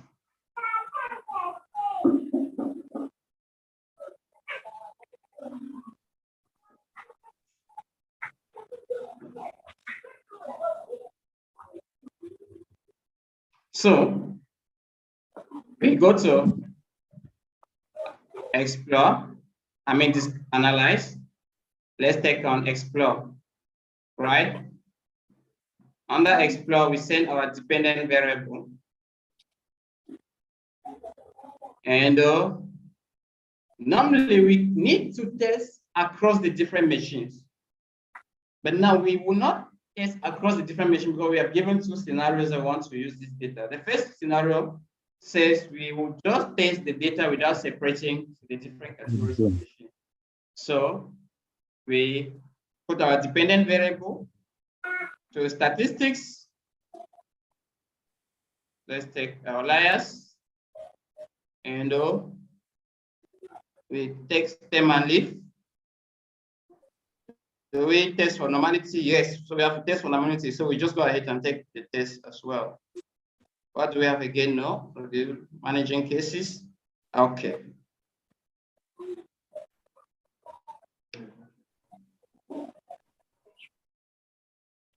But do I must not share. I already know what to do, right? Share. I should share. Yes. But you know what to do. Why do I have to share my screen again? It's important for us to see. I've shared with my screen. So I have my output. The first gives us the descriptives. Now, what is the average for the machines? The average for our dependent variable. Here, the average is 3, 2, 2. So we see that it's close to the expectation, right? Now, the next thing we've talked about the trim mean. We saw the trim mean last week, right? We say our trim mean, and the mean gives us a confidence interval. Confidence interval, we have a mean of 322 with a confidence of what? 322.0016322. So we're expected that our population mean should also fall within this range. 95% confidence interval. Then the trim mean helps us to determine whether there are outliers or not. Somehow, right? The take away, we say 5% trim. We take away top 5 largest figures, the least, 2.5 largest figures from the data set, the 2.5 lowest figures from the data set. We delete them and we compare the remaining mean. The expectation is that if we have significant outliers in our data, then the 2 means will be significantly different. That is the assumption. That is just one way of trying to verify whether we have that So we've done that, and we see that the mean is 3.22, still approximately the same. So we may think that now we have our median, which is slightly, I don't know, it's above, I think, below the mean. I think so. We want to round down, it will be the Slightly same. below. Yes, it will be the same, but then the almost variance is 0. Wow. They have tried to round down to 3 decimal places and it gives us 0. It means the mean, they're the same. So the standard deviation, that's why if you check the standard deviation and the plus or minus the upper and the lower bounds, you'll be able to see why the figures are almost the same. Right? So the range, we've seen the range, the maximum is 3 digits and the minimum, the figures are. And if we look at the K2C and the skewness, we give a range of values between -1 and 1 for K2C to be normal, and for skewness to be, for the data to be normal, it falls within that range. Some people take -2 and 2, but we can go with -1 and 1. So from here, we can think that the data is normally distributed. K2C supports the same because still within that range. So we'll go further to check for extreme values. We see that the highest value is 33.288, right? And the lowest is 3.2, 2.003, that's the highest, and the lowest is 321.984. 9.834. Lowest from the list. Yes. So let's get to the normality test. We have the normality. We said we have. Are you getting my slides? This one is different. Yeah. But you have it right. They see my slides. I see, but you don't see it. People have something else. Okay. But you have it on your machine, so it's okay, right? It's not okay. You don't have it. No, but my screen I refuse to share with people. They have it. I can see that they have it, but people don't see it. So there's some mago somewhere. I'm trying to share it again. If you don't get it, forget about it. Right? Okay, you guys still can't see. So, but then we have the results. So we say we have 2 tests that we can use here. We have the Kolmogorov test and the Shapiro, right? Now the Kolmogorov is more or less a non-parametric test. We use it when our sample size is greater than 50. Then the Shapiro is parametric inclined, used when our sample size is less than 50, because the Shapiro is highly sensitive. Besides, all of them are somehow sensitive to large sample size. So at times your results, there's a tendency that they conclude that data is not normally distributed just because the sample size was large. Is that the chi-square test, when we are testing the goodness of fit, in most cases, is highly sensitive. So looking at the values, we have our T value. If we check the Kolmogorov, since the sample size is greater than 50, right? Our N, we know what N is in this data set, right? Our N is 128 here. So that is our N. And so we come here, 120 is greater than 50. So let's use Bede, Kolmogorov and Smith, Kolmogorov and Smirnov test. So we have our T value. Now the reverse here seems to be true. We're testing for normality. The reverse is true, not that it seems to be. Let me change my word. We said data is, we conclude our results as significant when our P value is less than 0.05, right? For test of normality, we conclude that data is not normally distributed when the value is less than 0.05. Okay. What do we mean? It means that we normally expect our values to be the same, but they're significantly different. Do you get that? So that's why test of normality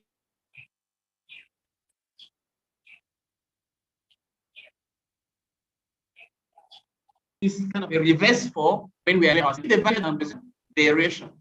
So here we have a t to be 0.051, a degree of freedom of 128, and our probability to be 0.002, which is greater than what? 0.05. That is 20%. It's 20%, which is far more than what? 5%. So if that is what we have, then we can conclude our data is what? Normally distributed. The data is normally distributed. So the first assumption, the assumption of normality has been confirmed, which correlates with what we have said with respect to skewness and accuracy. We also showed that our data was what? Normally distributed. So we don't have issues with normality. Do we have significant outliers? It seems so. The data says we have, the stem and leaf help us to better see that we have two extreme values that are greater than or equal to 3 to 2.029. We consider them to be outliers, right? But since there are only two of them, we think that at the end of the day, we mention significant outliers, we can still go and check out the Q plot, which is the quantile plot that still supports the normality. If our data is not normally distributed, these dots will be far away from the line of best fit. So we see that. So if we look at the box plot to check for significant outliers, we still see that we see two of them. So we can go and remove variable respondent or participant 18 and 20. They somehow deviate from the normal. That is what the data is saying. That's exploring our assumptions. I'll do this just for this particular test, since it's the first in the series of tests that we do. It will come now, we'll not be testing this. We assume that you know how to do the process. Madam Akon, are we together? Yes, sir. Okay. The words are a lot and big. So yeah. Pardon? So the words are big and a lot. There's a lot to analyze. Okay. That is okay. Yeah. Don't bother, you get acquainted with. Get the principles. The practice is not that difficult once you know the principles. Okay, sir. Yes. So we've explored our data to verify our assumptions, right? Now we are done and we are comfortable that our variable is continuous. So as the variable is continuous, we know our standard to verify with. We have a few cases of significant outliers which we can go and remove from our data set, right? We can go and delete them. And our data is normally distributed. So we can move on now to use our one sample t-test. So we go back, we click on analyze, we take now compare, right? And we take our one sample. We take our dependent variable, which is the test variable, the test variable box, and we have our test value. Our test value is 3 to 2. That's our test value. So we need to put the test value in. If it was 2 hours, we put our 2 there, right? And verify. We go to options. On the options, we don't have, they're just telling us how to manage, and we check OK. Once we take OK, what we notice is that we have the first, which is just our basic descriptives that gives us our mean, the standard deviation, and our standard error. Right? So we have our end to be 128. Our mean is 3.22 for the data set, and our standard deviation is 0.01. And the standard error is very close to 0.0001.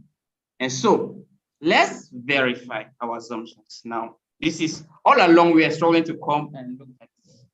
But we needed to go through that long process to ensure that our results are vital, our results will be relevant, our conclusion should not be false. So now we have our T value, right? Is degree of freedom. Our probability, I'm emphasizing this since these are the first time I was seeing, our mean difference. The mean difference now is the difference between our hypothesized value and our actual mean. We've seen that our mean is 322.00 this, and we have the mean of this, so the mean difference now gives us that 0.022. You see that the other one is 322, right? And the 0.002 is what gives us this mean difference. You do the mathematics, you see that that's where the difference comes in. We are ignoring the mathematical part because that's not our concern here. But we need to understand the logic behind this. 95%, 0.01, and this to verify. The confidence interval says our population mean should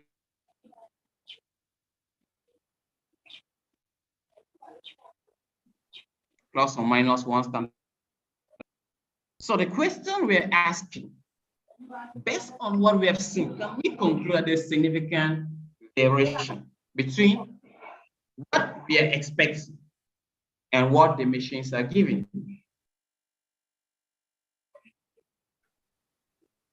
Is there any difference?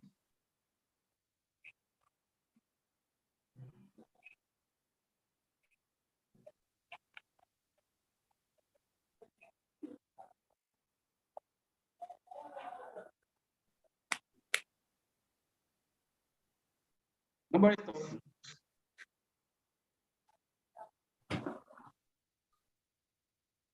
So as we see, who can interpret the results? I mean, maybe.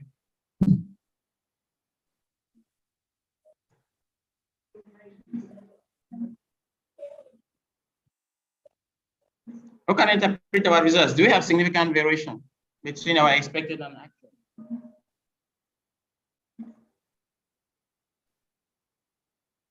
I'll bring on a Kenne.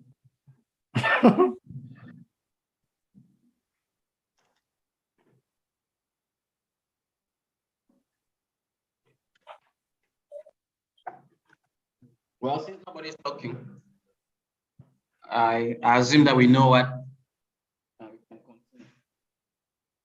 So, looking at our degree of freedom, which is 2 point, our T value, which is 2.1, which is just like the chi-square, and our probability 0.03, which is less than 0.05, we can draw that conclusion that there is significant difference in what we are expecting, which is supposed to be 3.22, and what the machines are producing. So if we were to generalize and draw conclusion, we would say these machines are not giving us what we are.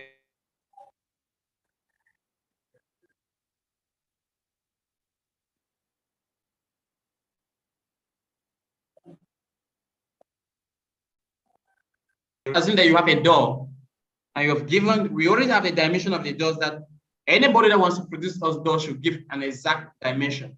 So an extra, the principle of significance means what the person brings, does it align with the already existing size, right? It doesn't, then there is a significant difference with what we are expecting that it does measure and what the person is bringing. So in that case, we don't accept. It should point that there is an error in terms of what the doors are producing and what we are expecting. So we conclude there's significant difference. Yes.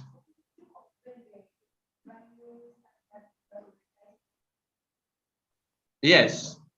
We have a T table for this one. We also have a T table. For us, the main computer we're using, we have a T table. You go online, just click, you see a T table. You check it at 128. You see that the value you have there will be less than, it should be around 1.9 something, which is less than 2. Or you take the probability that we've already seen. The probability here is less than 0.5%. So obviously, we can draw conclusions from here without necessarily looking at the standard T table value. chi-square has its own standard T value. I mean, standard chi-square value, but T distribution have theirs. Is clear? Okay. Yep. So, but then, even at this stage, the question we're trying to answer was that the produce from the machines, are they the same or they differ? So we've not answered that question. From the different machines, we know there were 8 machines, right? So the next thing we want is to go and divide these machines into different categories. To do that, we'll click on Analyze. We click on Analyze. Oh, it's not under Analyze. We click on the Data, not Analyze, please. We click on Data and to split file. We want to split.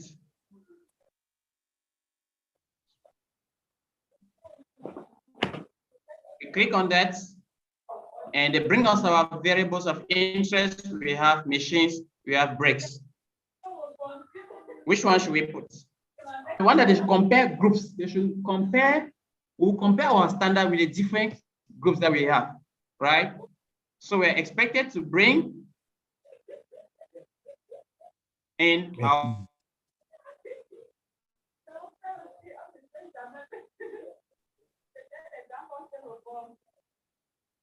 right? This is for this particular data set.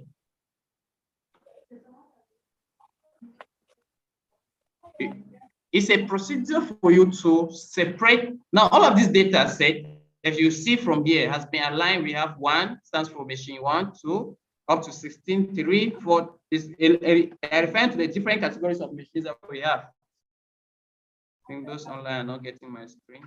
Let me check again. It should get. These are. We have 1. Okay. Machine. We have up to 6 and 8. That's why they said there were 8 different machines, like 8 different printers. They just assume 8 different printers. And the printers are giving different outputs, right? Producing different breaks. And so for the first machine, that's machine 1 up to machine 1, and there's 16 of them. So I have from 1 to 16. These are the different outputs that the machine sends out. The first 133.00, 332, this is and that up to. Just to see, we go to the next set, machine 2. These are its value. We'll be up to 32.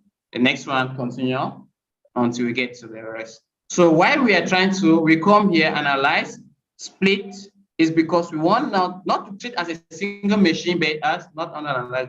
So sorry. Split into 5. Where did I go? Split. So we take, they want to compare means for machines, and we check, okay. Now that has been done. Once you do that, you just have to go back and once you go back, you go now to analyze, right? Go to compare means. You take the 1 sample, and you just have to take, we already have our test value here. We will not change it. We put our breaks and we take OK.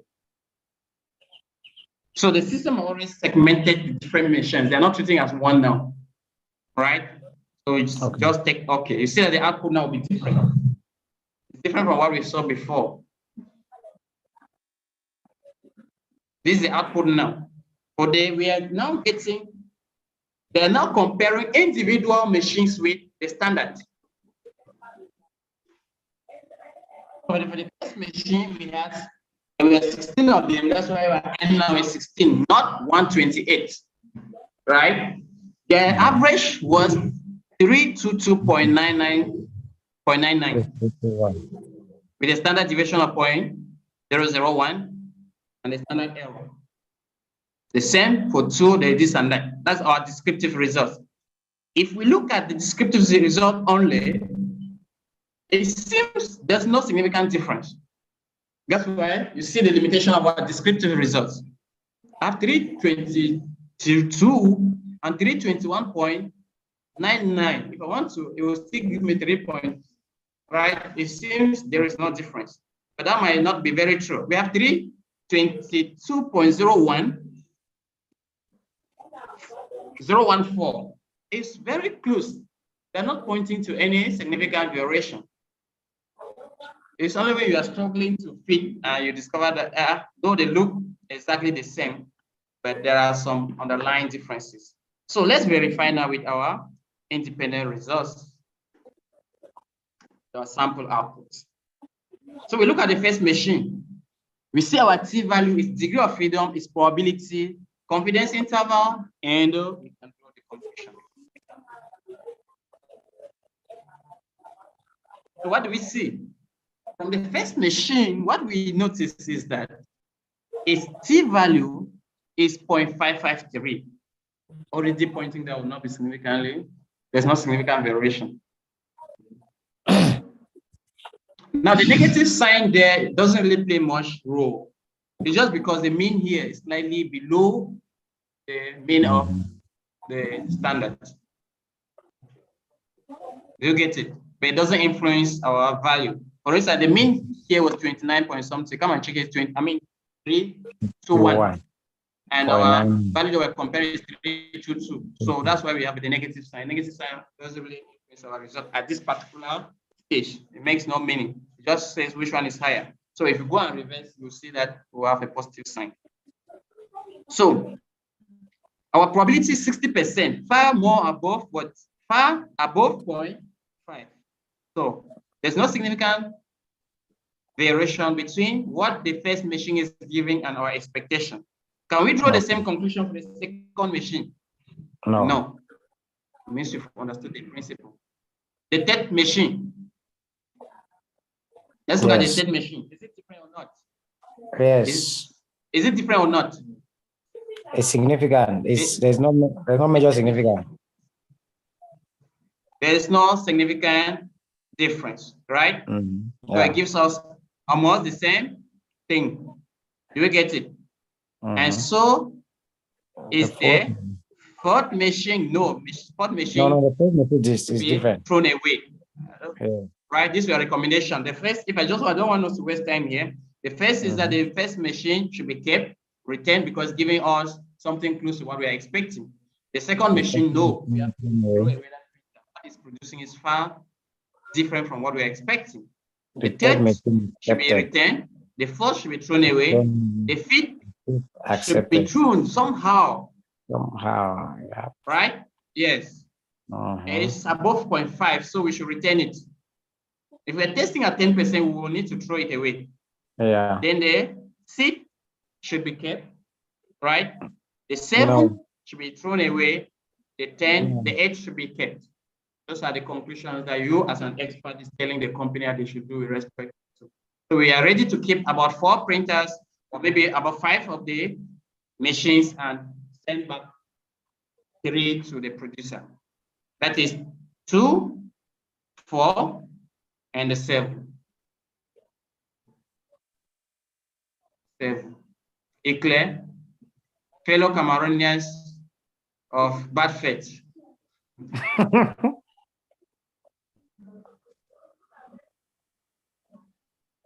Who's the yellows? Let Anderson explain.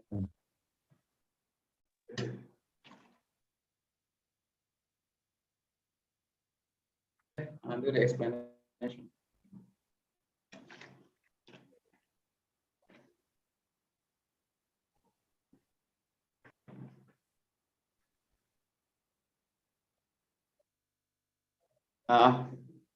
They've traveled.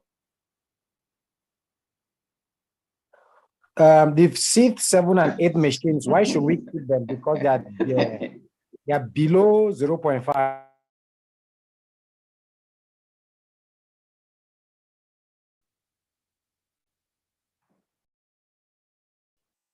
Are you asking a question or you're explaining to the person who says she is lost, sir?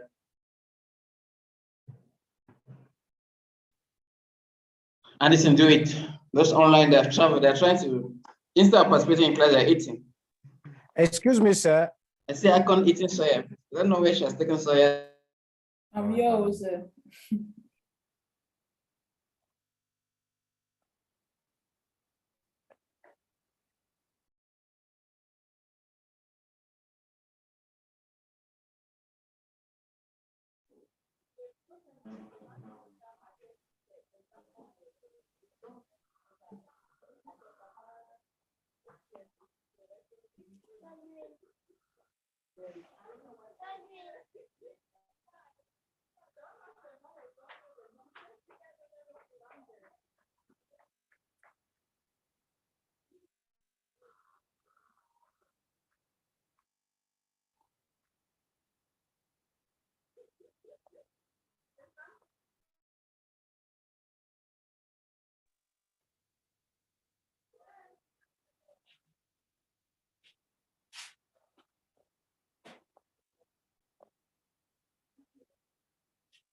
Oh.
Can you see my screen? Yes, yes.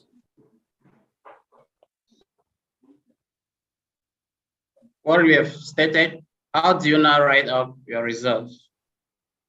Now, using the upper style as we've indicated, the first thing is that you need to mark your t-value.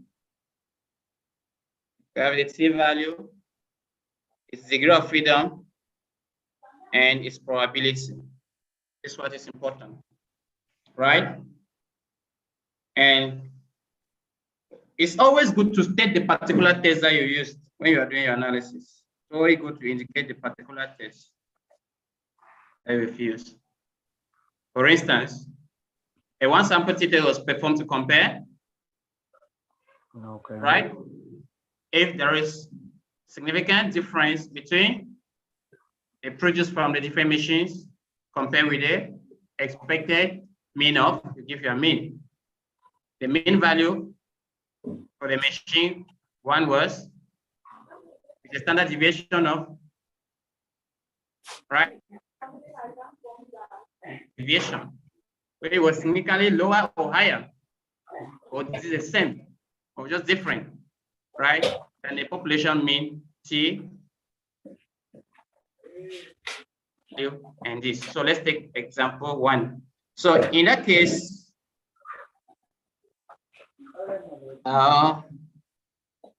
excuse me, I tried to get this. Let me go now to my what? My God, this website we tabs of 1001 things open.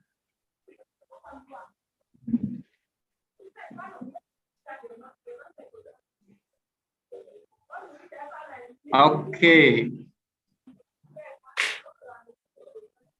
So let me share my Microsoft Word. I think.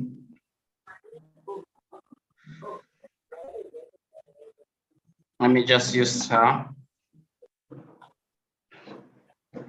So let me take the first here. And so I place my diagram. I try to do a bit of formatting, just as we started earlier.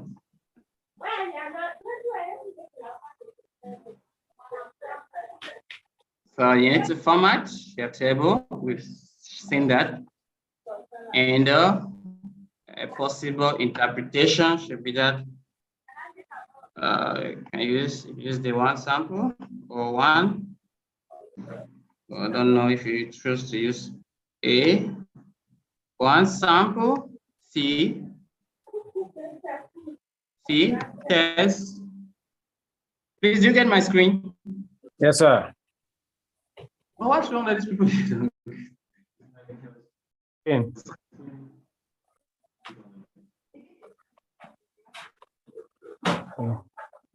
Survive to screen.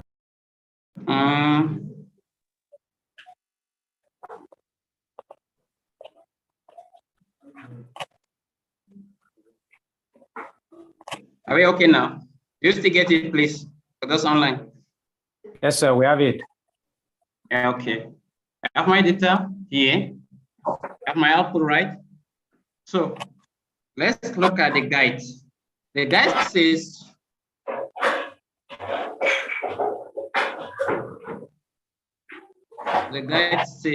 we should start by stating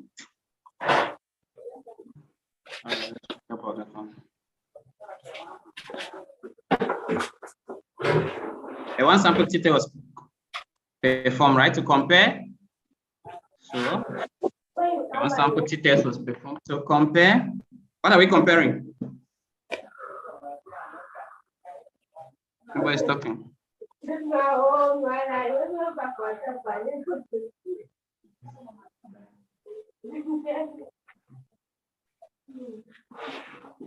The diameter. This breaks significantly.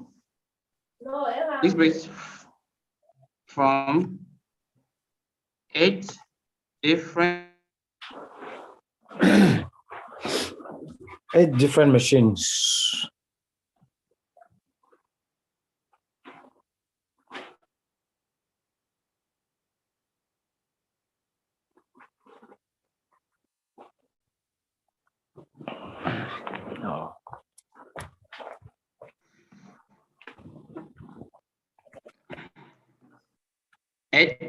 different machines differ.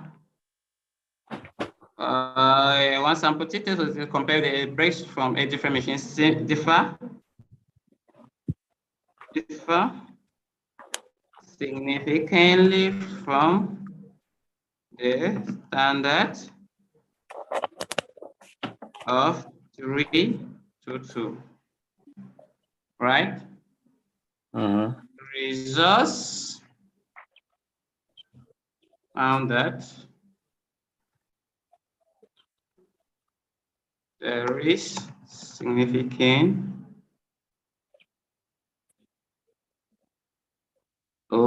results found that the mean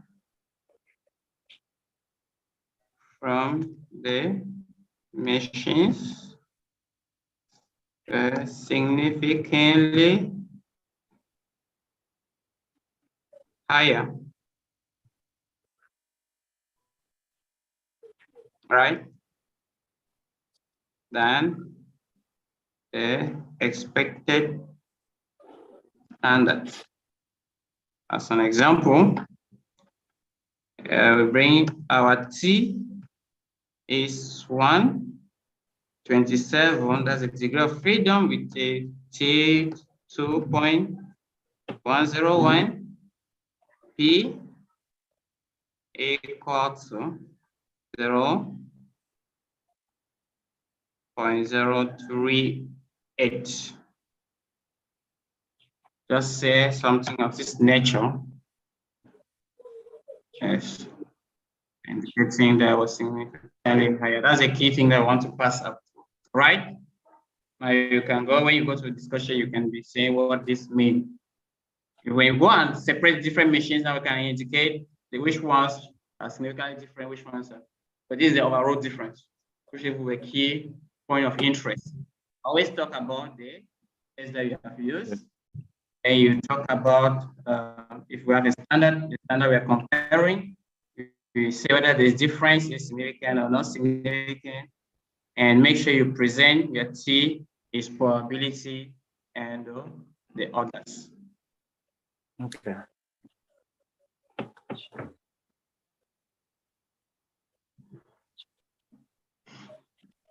So, ladies and gentlemen, boys and girls, fellow Amazonians. Okay. Yeah, Cameroonians.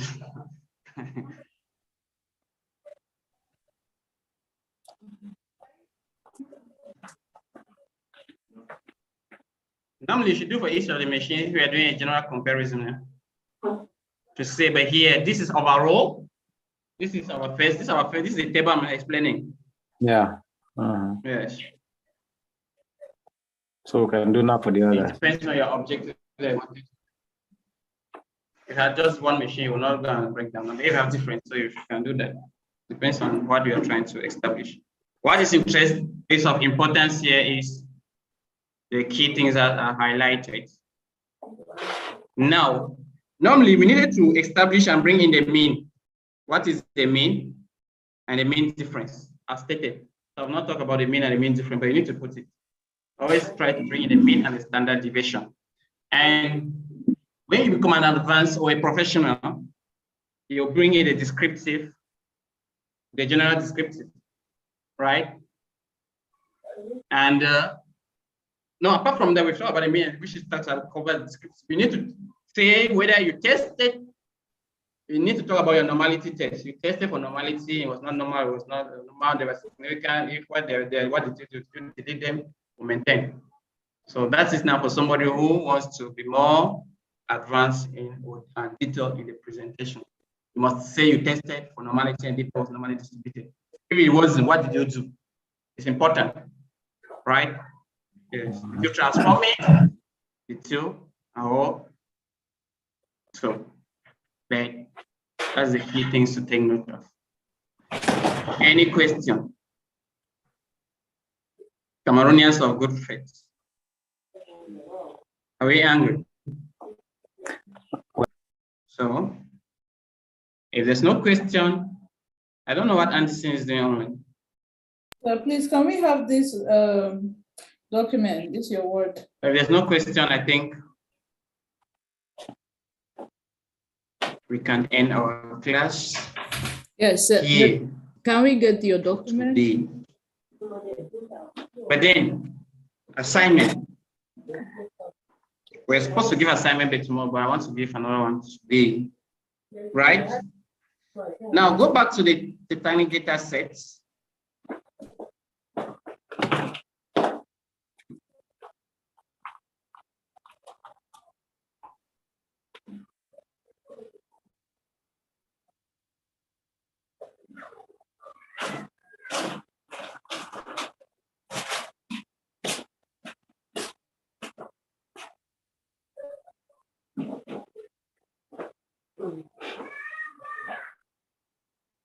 All right.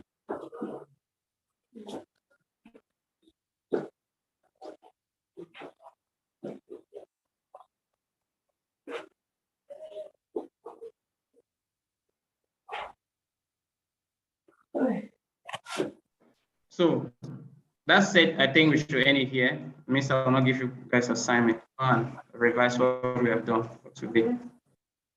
So can you give us that document? So no assignment. Go over one sample t-test, read independent sample t-test, and the PET sample. I think that's what we'll cover tomorrow.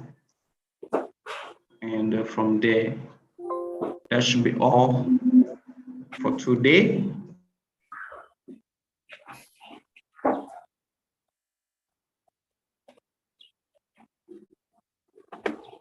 Oh la la.